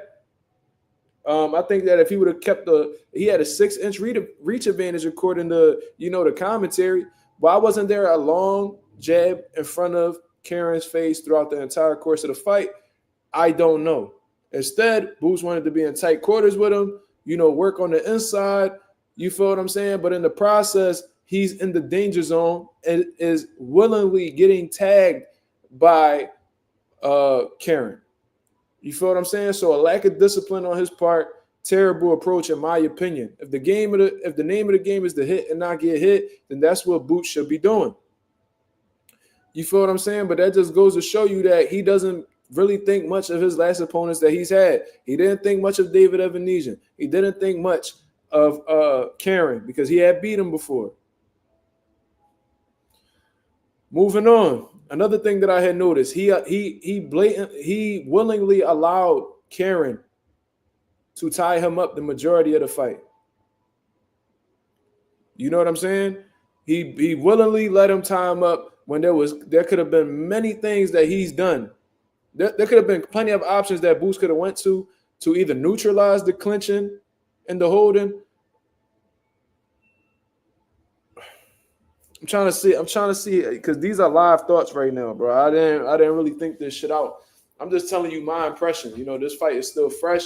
What I'm trying to say is there was multiple options that Boots could have chose to really stop Karen from doing all that clinching and holding, working on the inside, you know, not being at close range to allow Karen to hold you. You see what I'm saying? Being physical and getting that man up off you. Sometimes physicality is something that has to take place in boxing for two motherfuckers to have an understanding in the ring. You know? And another thing is Boots, you could tell he didn't really have respect for Karen. He didn't look forward to the fight because he said in the first fight he was looking for the knockout, and now he's going to have fun. Did it look like Boots was having fun in there, y'all? I'm going to answer the question for y'all. Absolutely not. Boots looked frustrated in there throughout the fight. He looked like he was looking for that one shot to knock Karen out throughout the entire course of the fight.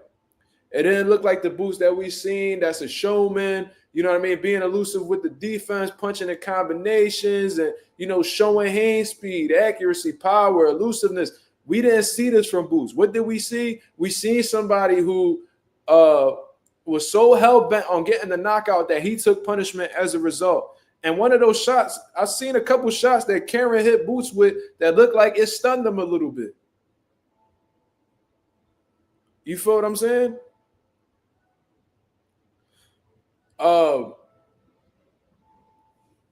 Let's see. Let's get into the comments because I've been on a little bit of he's been on a little bit of a rant. You feel what I'm saying? Let me see. But Boots kept hitting Karen with low blows. RVS, the reason why Boots was hitting Karen with low blows was because he was fighting at such close quarters that, you know what I mean, he didn't know exactly where Karen's body was. If he would have kept this man at a certain distance, he would have known where Karen's body was and would have been able to hit him with precise body shots. But he did not do that because he was in the danger zone at all times. You see what I mean? And if you closer to somebody, it's hard to get a visual on where they exactly hit somebody.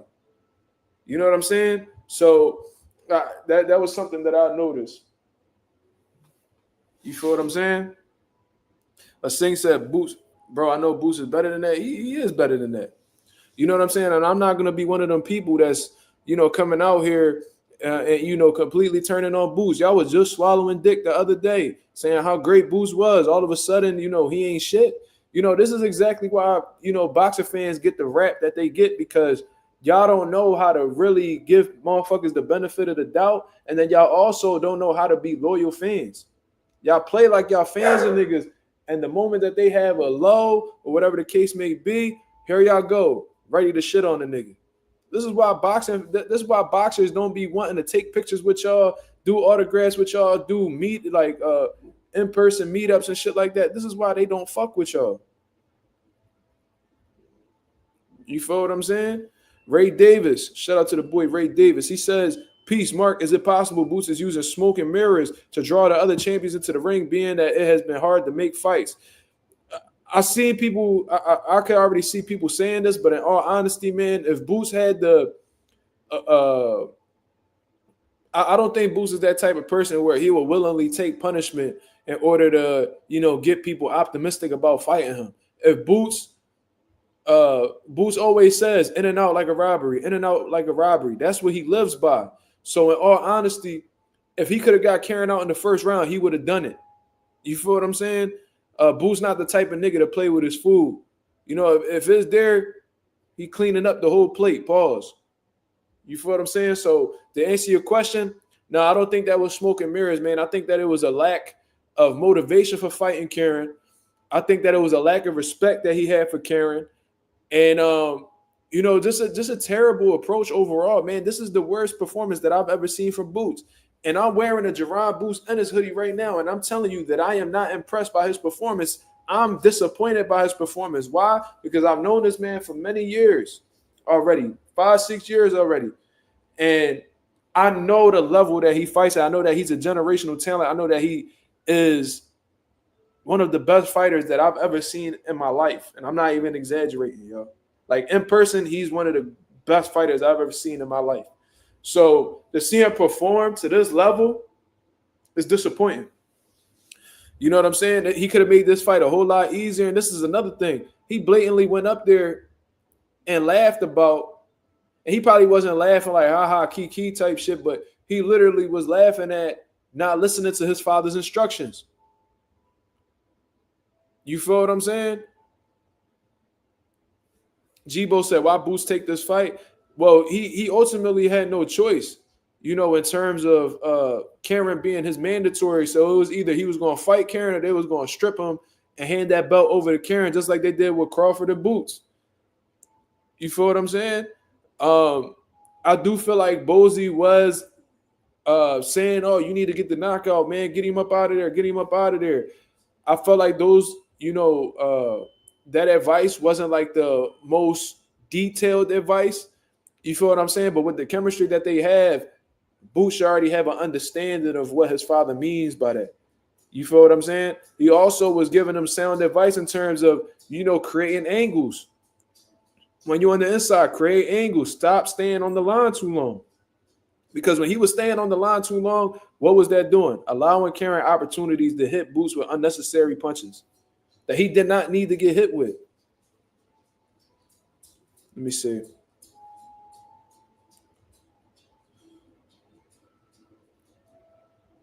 Silk said Boots needs to work on his mindset in the ring and not get frustrated. I agree. I agree definitely. But like I said, I think that he looked at the fight.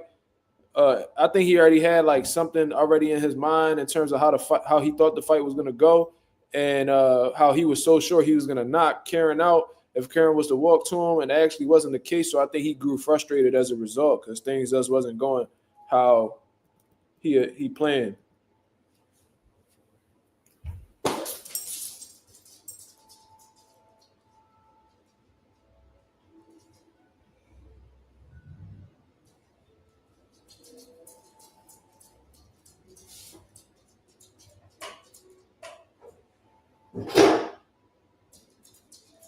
My fault, y'all. Give me a second.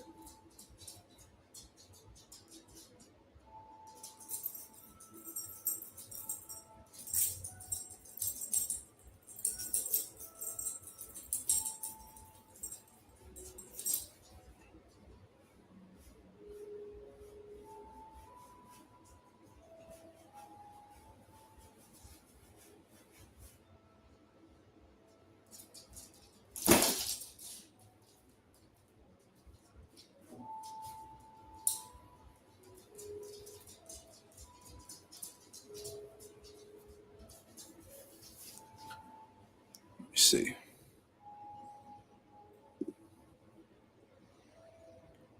No, that wasn't Simba. It was this dumbass dog. But let's get back to this conversation.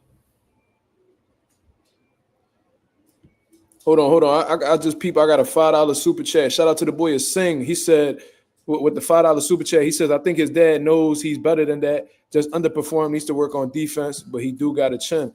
Absolutely. But, you know, Boost knows as well as I know that the best chins are the ones that don't get hit.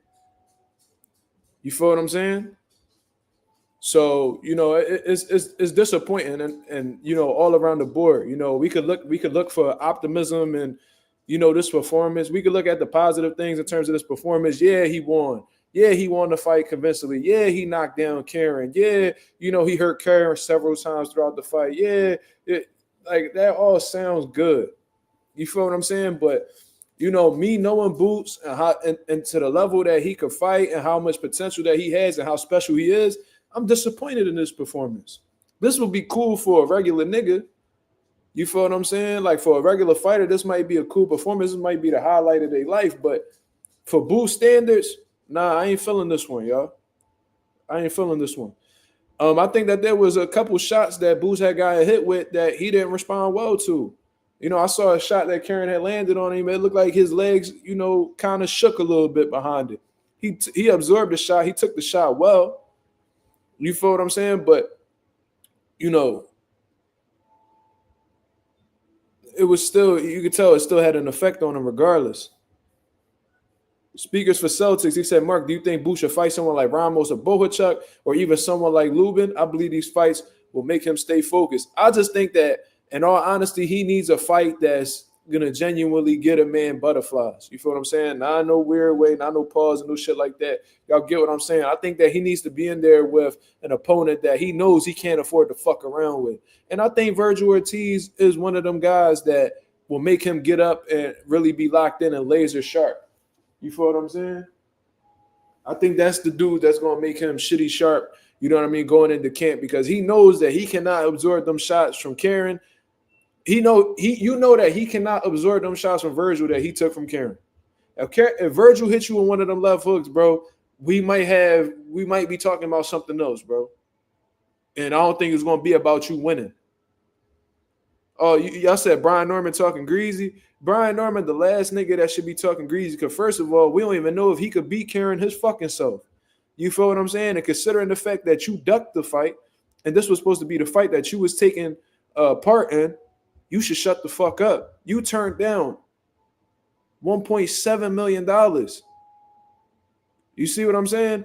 Y'all need to shut the fuck up and go sit down somewhere. Y'all was about to fight on Keyshawn undercard and y'all pulled out with an injury. So y'all about to end 2024 with no money in y'all account. Dumbass niggas. The fuck is you talking about? You went and ducked Boots. You turned down 1.7 to go probably fight for 250,000 and you ain't getting either one of them. Dumbass nigga. Why don't you go sit your stupid ass down somewhere? You sound dumb. You should be sitting in silence. You should be sitting down in silence. The last nigga that should be talking right now is Brian Norman. You know why? Because Boots won the fight. Boots got a title defense. How many title defenses you got, Brian Norman? All right, then. Boots got a stupid bag for the fight. I'm not a pocket watching ass nigga, but that's the reality of the situation. He headlined in his hometown. How many times have you headlined in an arena in your hometown, Brian Norman? All right, then. You was about to fight on a contender's undercard, and you was a world champion. And you got the nerve to be talking? You're a fucking goofy, bro. And I don't even know what he said. Let me see. As a matter of fact, let me go check this out. Is it on Instagram? Because I don't even follow the goofy. Let's see. But he put the thumbs down. Okay. That sounds good. You did when they offered you 1.7, you did the same shit too. Ducking ass nigga. Goofy. Sound dumb as hell. Bud made a tweet too. Now that's somebody's opinion or response that I would respect more. Let's take a look.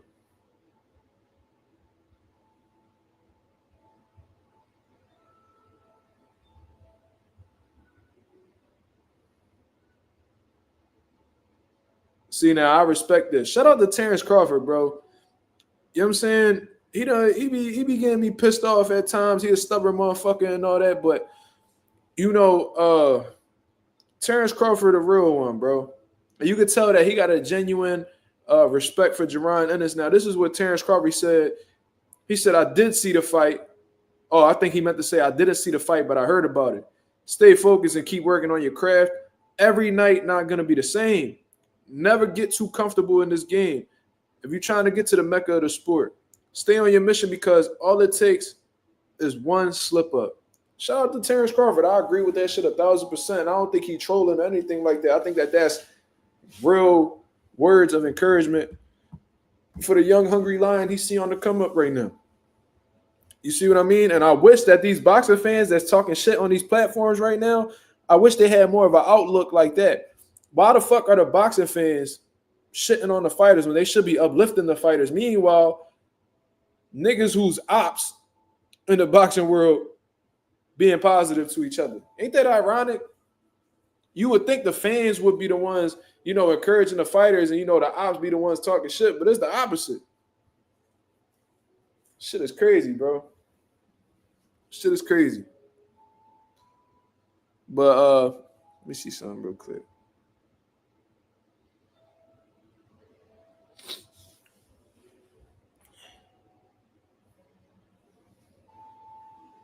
Because they don't box, Mark. I mean, that's one of the things. That's definitely one of the things that could play a part. That's a variable for sure.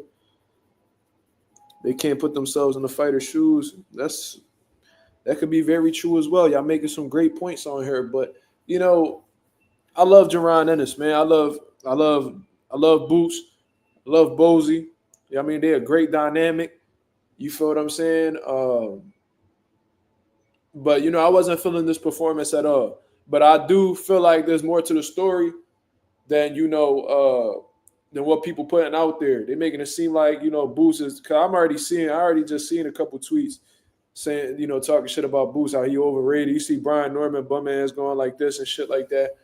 I really feel like Boots was not looking forward to this fight. Boots did not want to take this fight. He was hell bent on getting a unification fight. And, he got turned down by each and every champion because offers were sent to each and every champion. And all of a sudden, the IBF come out of nowhere and put a halt to his plans, or at least the plans he was attempting to follow through with. You feel what I'm saying? So now he like, damn, bro, like it got to the point where Boots and his team was strongly considering going up to 54 to the point where they send their offers to dudes at 54 from what I heard. But you know what I'm saying? They wasn't getting anybody on the line. So, they had to resort to fighting fighting they mandatory. A dude who really wasn't deserving in all honesty. But Boots probably had in his head, I beat him before, I'll beat him again. You know what I'm saying? So, I don't know, bro. I don't know.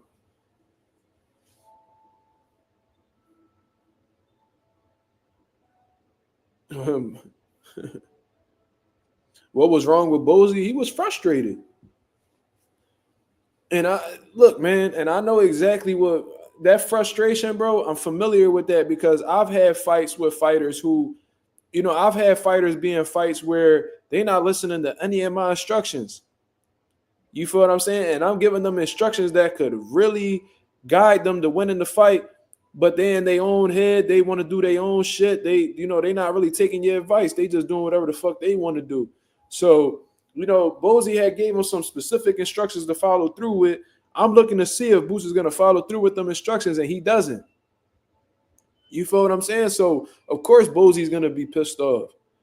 You know what I'm saying? If you devote your whole life's work to your son, get him all the way to this point, you spend hours upon hours in the gym with him, and then come on the night of the fight, he's not taking your words into consideration, that would piss you off.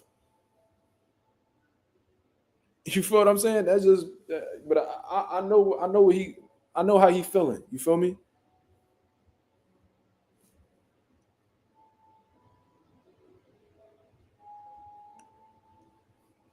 Anonymous said, I think he should move up personally. Boo's body language looked terrible too. It looked like something was bothering him.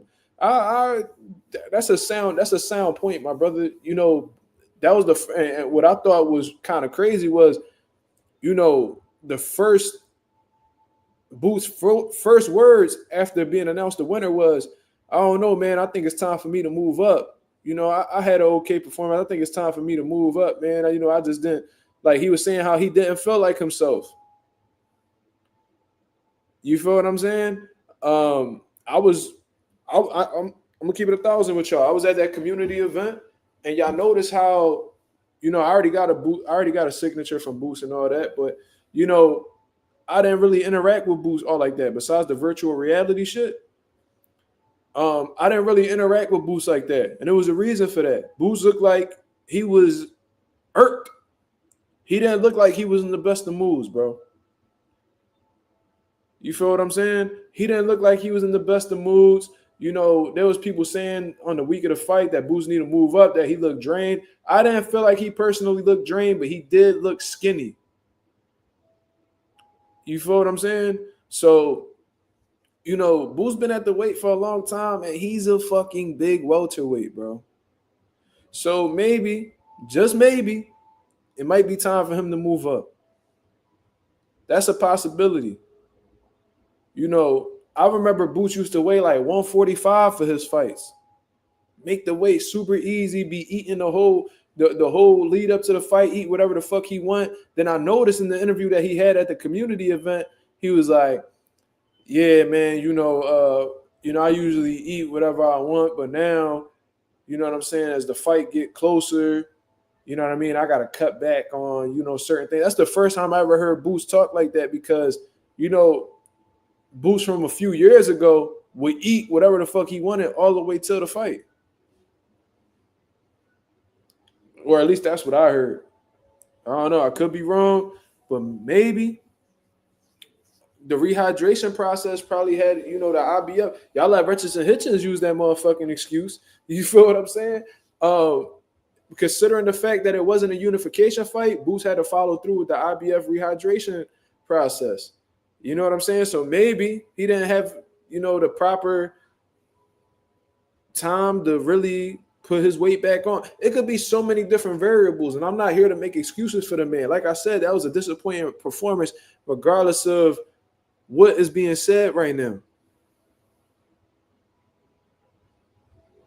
He said Crawford glad Boots ain't eat.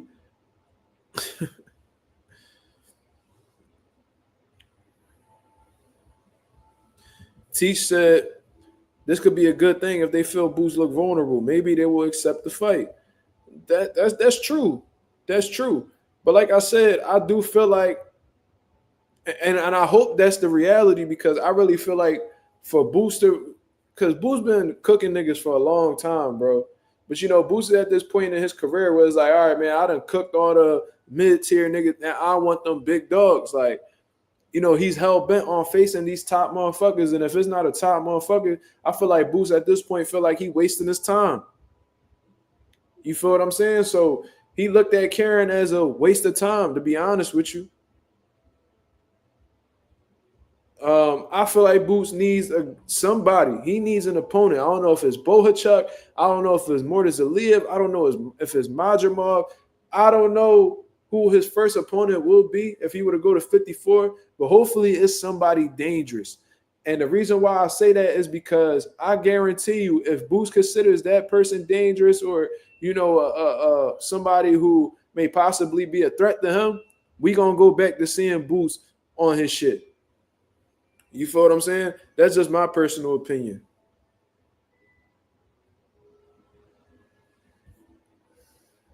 PR Boxing #1 said Boots knew he could take Karen punches, so he could afford getting hit that much.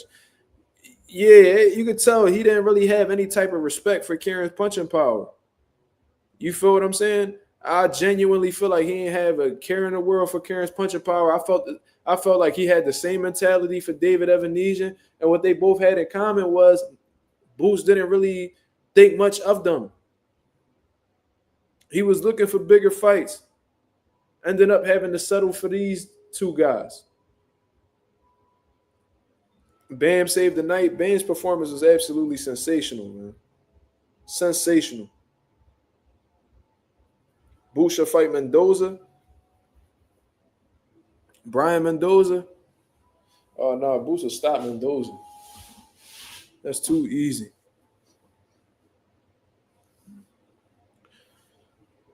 Who's a good tune-up at 54? Do you really feel like a tune-up is what Boots needs going into 54?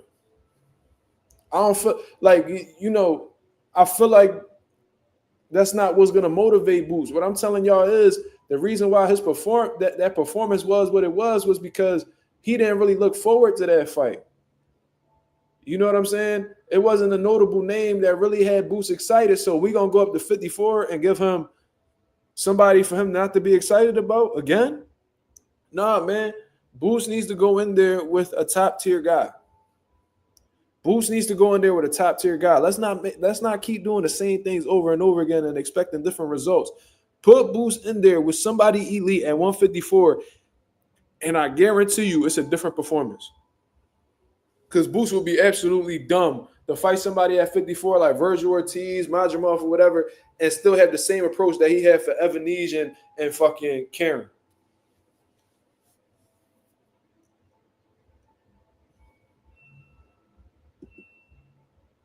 Anonymous, he said, why are people saying Virgil beat Boots now? Didn't Virgil just get beat the fuck up by Bohachuk not too long ago? Yeah, and that fight that Virgil had with Bohachuk, and this just goes to show how flip-floppy these so-called boxing fans are. Because in reality, there was people running around saying that Bohachuk beat Virgil. That Virgil got a gift. Bohachuk got robbed. How he wasn't shit. He's not ready for Crawford. He's not ready for Boots. I was even seeing that. Oh, I see why he don't want to fight Boots. Now Boots gets a clear victory. He gets hit. He faces some resistance, but wins the fight clearly. And all of a sudden, Boots not ready for Virgil. Y'all was just talking shit about Virgil a couple weeks ago. But these fucking so-called boxing fans be so in the moment ass niggas that they completely forget that they was just talking shit about Virgil not too long ago. Virgil was getting put on his back pockets and all. Bohachuk was rocking this nigga shit. But because Boots faces a little resistance from Karen pulled out a good game plan and, attempted to seize the moment. You know what I'm saying? Now Virgil smokes Boots? Really? Well, how about this? Let's see it happen. Let's see it happen. Because I ain't one of y'all niggas. I don't be, switching sides on niggas. Bro, whoever I rock with till the wheels fall off, cuz. Unless you be on some weirdo ducking shit and you turn into Keith Thurman overnight, then that's different. But, as long as you still legacy driven, as long as you still want to fight the best and want to prove to the people that you amongst the elite, that you want to be great at the end of the day, I'm always going to rock with you, bro. So shout out to Jaron Ennis, man. I know you don't pay attention to social media, nothing like that. You don't really watch videos, so I know you ain't going to really care about the criticism coming your way, but you know what I'm saying? Like Terrence Crawford said, bro, let's go back to Terrence Crawford's John. He said, never get too comfortable in the game.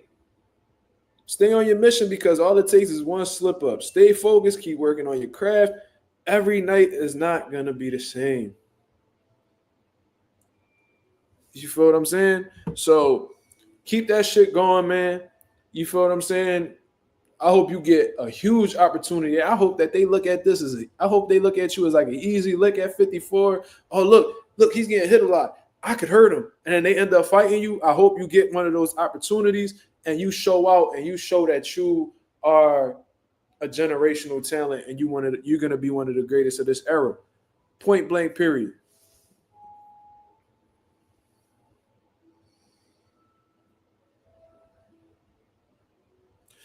And I'll tell you what, Brian Norman talking this shit, I have a strong suspicion that Karen will beat Brian Norman. Something just tells me that Karen will beat Brian Norman. Karen fought his ass off tonight, y'all. Karen did everything he could. That man showed heart. That man showed boxing ability. He showed grit. He showed a fucking chin. He showed some good combinations. He showed some ring intelligence. Bro, he showed some good counter punching ability. Karen might be a solid name at 47 just based off of this performance right here. He could probably beat a few of these motherfuckers that's in this division right now. I would like to see Karen versus Cody Crowley if he end up coming back to the sport. Or, Karen, he might, I swear to God, bro, he might beat Brian Norman, bro. Swear to God. Swear to God. Brian Norman talking that shit. All right, put your thumbs down. All right, put your thumbs down. That's cool. Now, let's see what you could do with Karen. Guarantee you that shit not going to go how you think.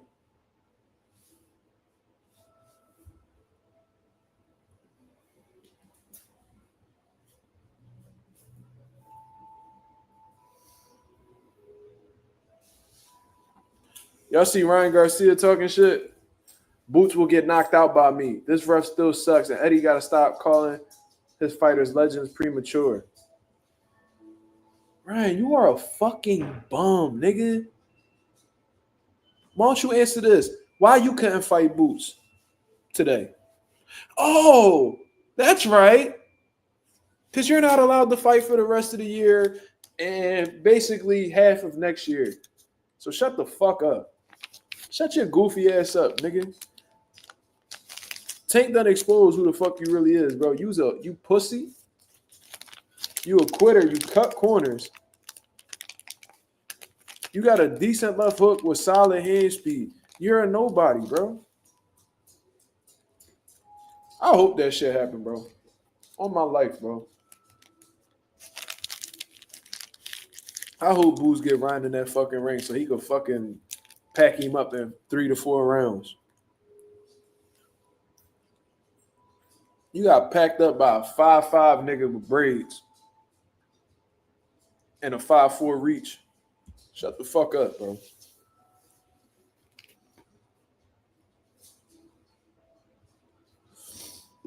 Nick said, Mazuma TV, stop getting so mad, bro. They just haters. I know you got a fighter spirit, though, but these peeps goofy as fuck.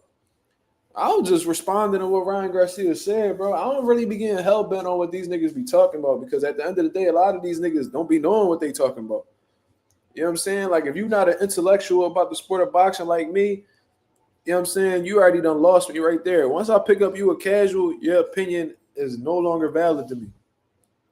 You feel what I'm saying? On some real shit, there's some knowledgeable niggas out here who got opinions. I don't give a fuck for it neither. Shay said, not gonna lie, I'm in a bad mood. It's all right, bro. Look, man. You see what I'm saying? Like, it ain't gonna be perfect all the time. It ain't gonna be perfect all the time. Crawford just told that nigga every night not gonna be the same. That's some real shit.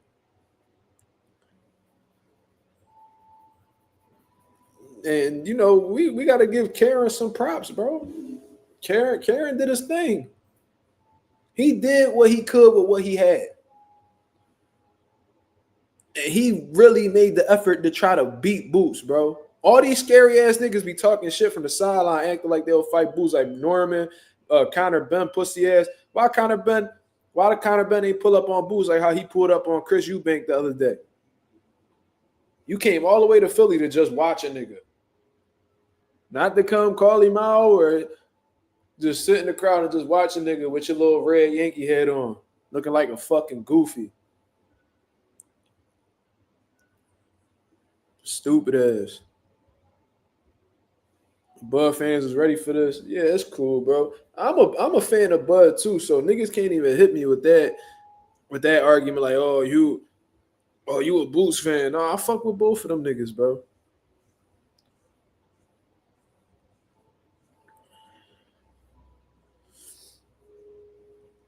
Conor ain't getting in the ring. They would have let him too. You know, Eddie Hearn would have loved that shit. They would have let that happen.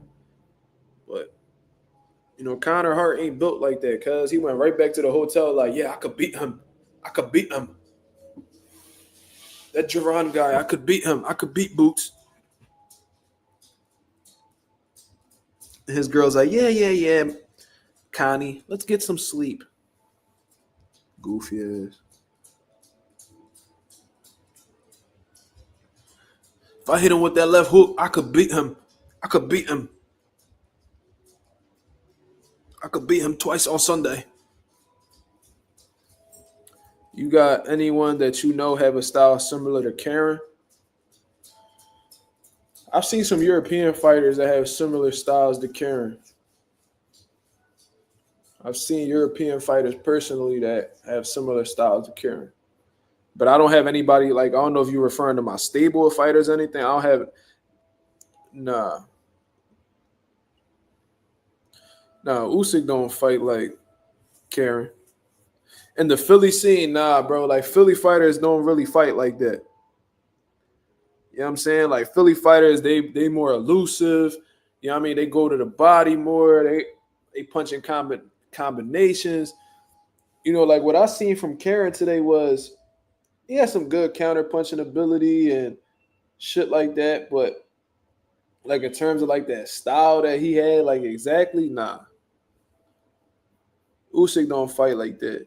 But not all European fighters fight the same. You feel what I'm saying? But nah, Philly fighters don't really. It'll be really difficult to find a Philly fighter who fights like this nigga said Jaron Booty Ennis. He was a fucking weirdo. He talking about Matias fought on Tubi today. Did he really? He beat the shit out, dude. I know that. I watched that shit. He packed him up in 2 rounds, just like he should have. I hope Matias get like do the same shit Karen did, get 2 wins and then become the IBF mandatory. How about that? What the IBF do for Karen, what they do for Matias, what they did for Karen, because Karen just had to sit back in his home country and get 2 wins, and all of a sudden he boosts mandatory. If Subrel stays back in Puerto Rico and beats up on 2 bums like Karen did, will he become the mandatory in the IBF at 140 pounds? I'm intrigued to see if that's the case.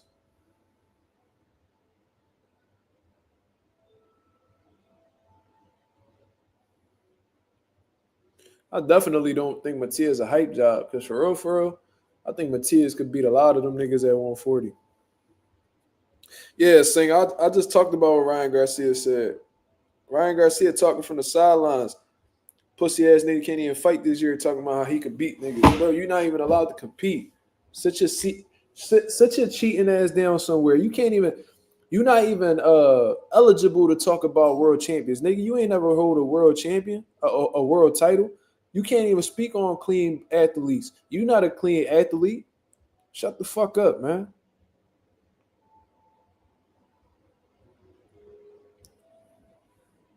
I seen what Regis Prograis said. Regis Prograis said, to me, it seemed like Boots was trying to impress the crowd too much. He was talking to the crowd, to his corner in the middle of the fight. It seemed a little distracted being at home. He'll be a lot better next time. You live and you learn. That's a great observation from Regis Prograis as well.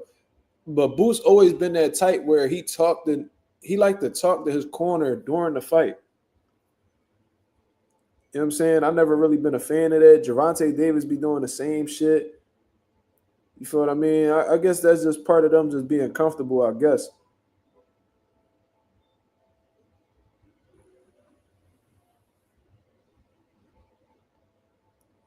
But it is what it is. Did y'all see Khalil Cole get packed up, bro? Shit was kind of sad. I ain't gonna lie. I thought that was horrible matchmaking, man. Why they do that to Khalil Cole? Did they just believe in him that much? Did he get on Matchroom's bad side? Well, what happened? Let's look at that. Let's look at this.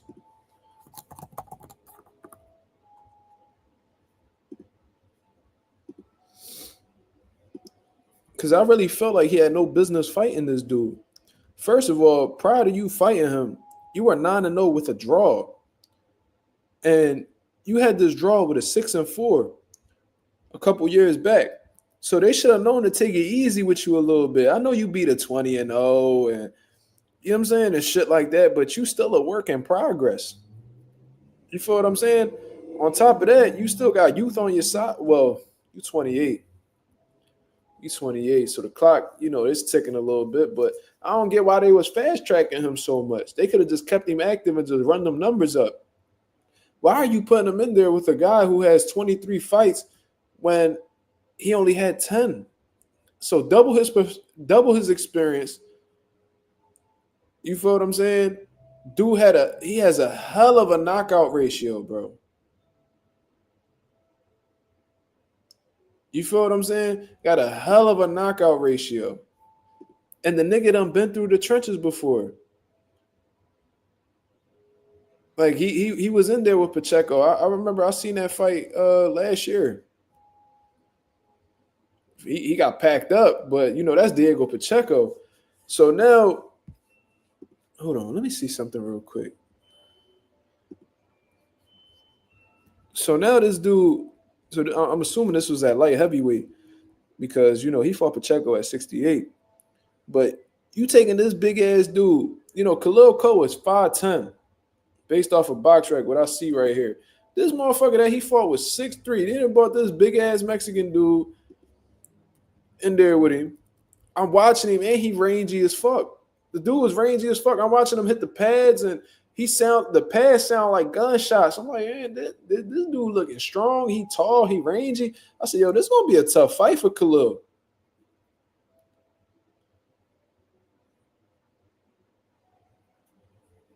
You see what I'm saying? So I'm like, what's going on?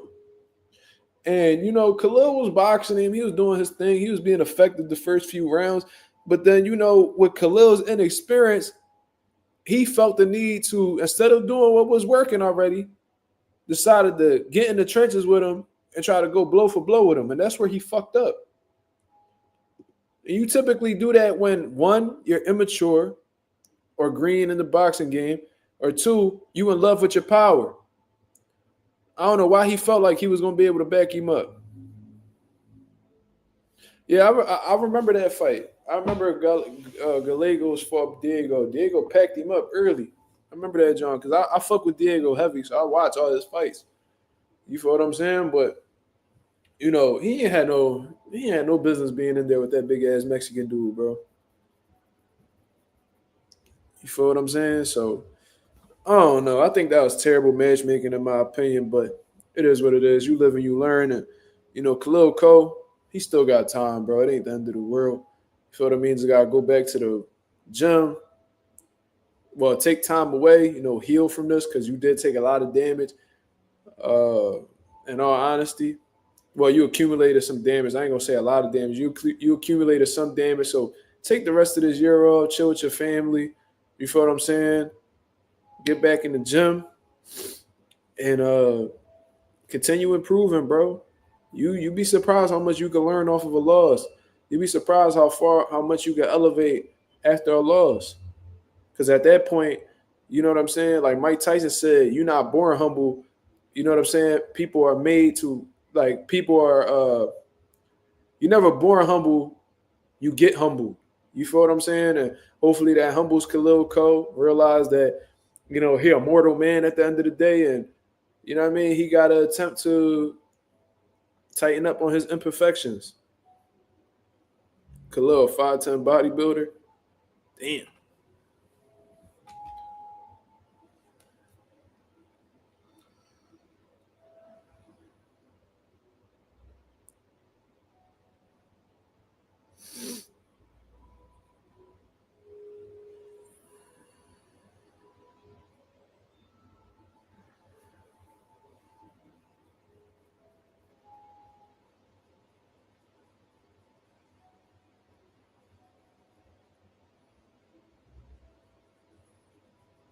Mm-hmm.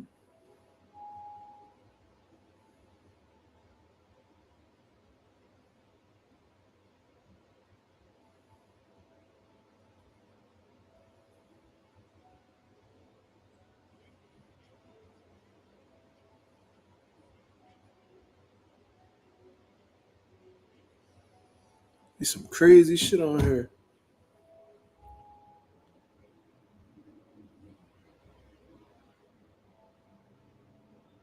Wait, what the fuck just happened? He just cooked Blair Cobbs. Well, Blair Cobbs talking shit too. Bro, you see how these niggas jump out the woodworks to talk shit, bro?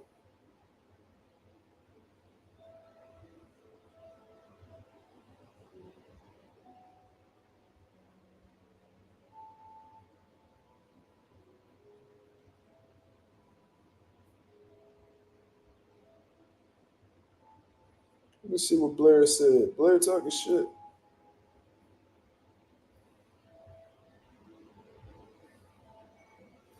Oh, Blair was at the fights. If they don't have that fight as well. Because as well, don't forget, a win over someone like Virgil Ortiz on a Riyadh season card.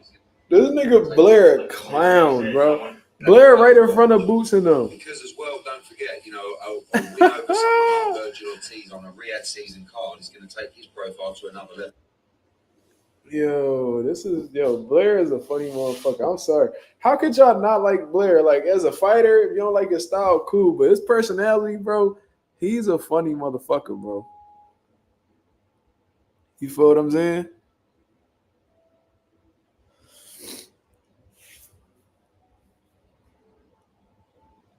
He said fight Karen first. Blair and Karen.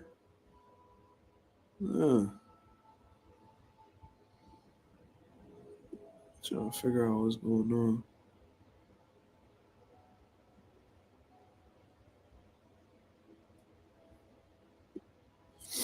But bro, please. But I'm gonna get up out of here, y'all. I appreciate everybody that came through and showed love. I did the fight commentary for Ben Rodriguez. I did the fight commentary for Jaron Ennis, and then I provided my post-fight thoughts. You feel what I'm saying? But we're gonna talk more about it tomorrow, man. I hope y'all are here for the next live that I'm gonna come up with. You know what I mean, we're gonna have some good conversations. Just keep the ball rolling, keep the boxing culture moving forward, man. Until then, this is Mazuma TV. I hope y'all have a blessed, beautiful night. I'm out of here, man. Peace.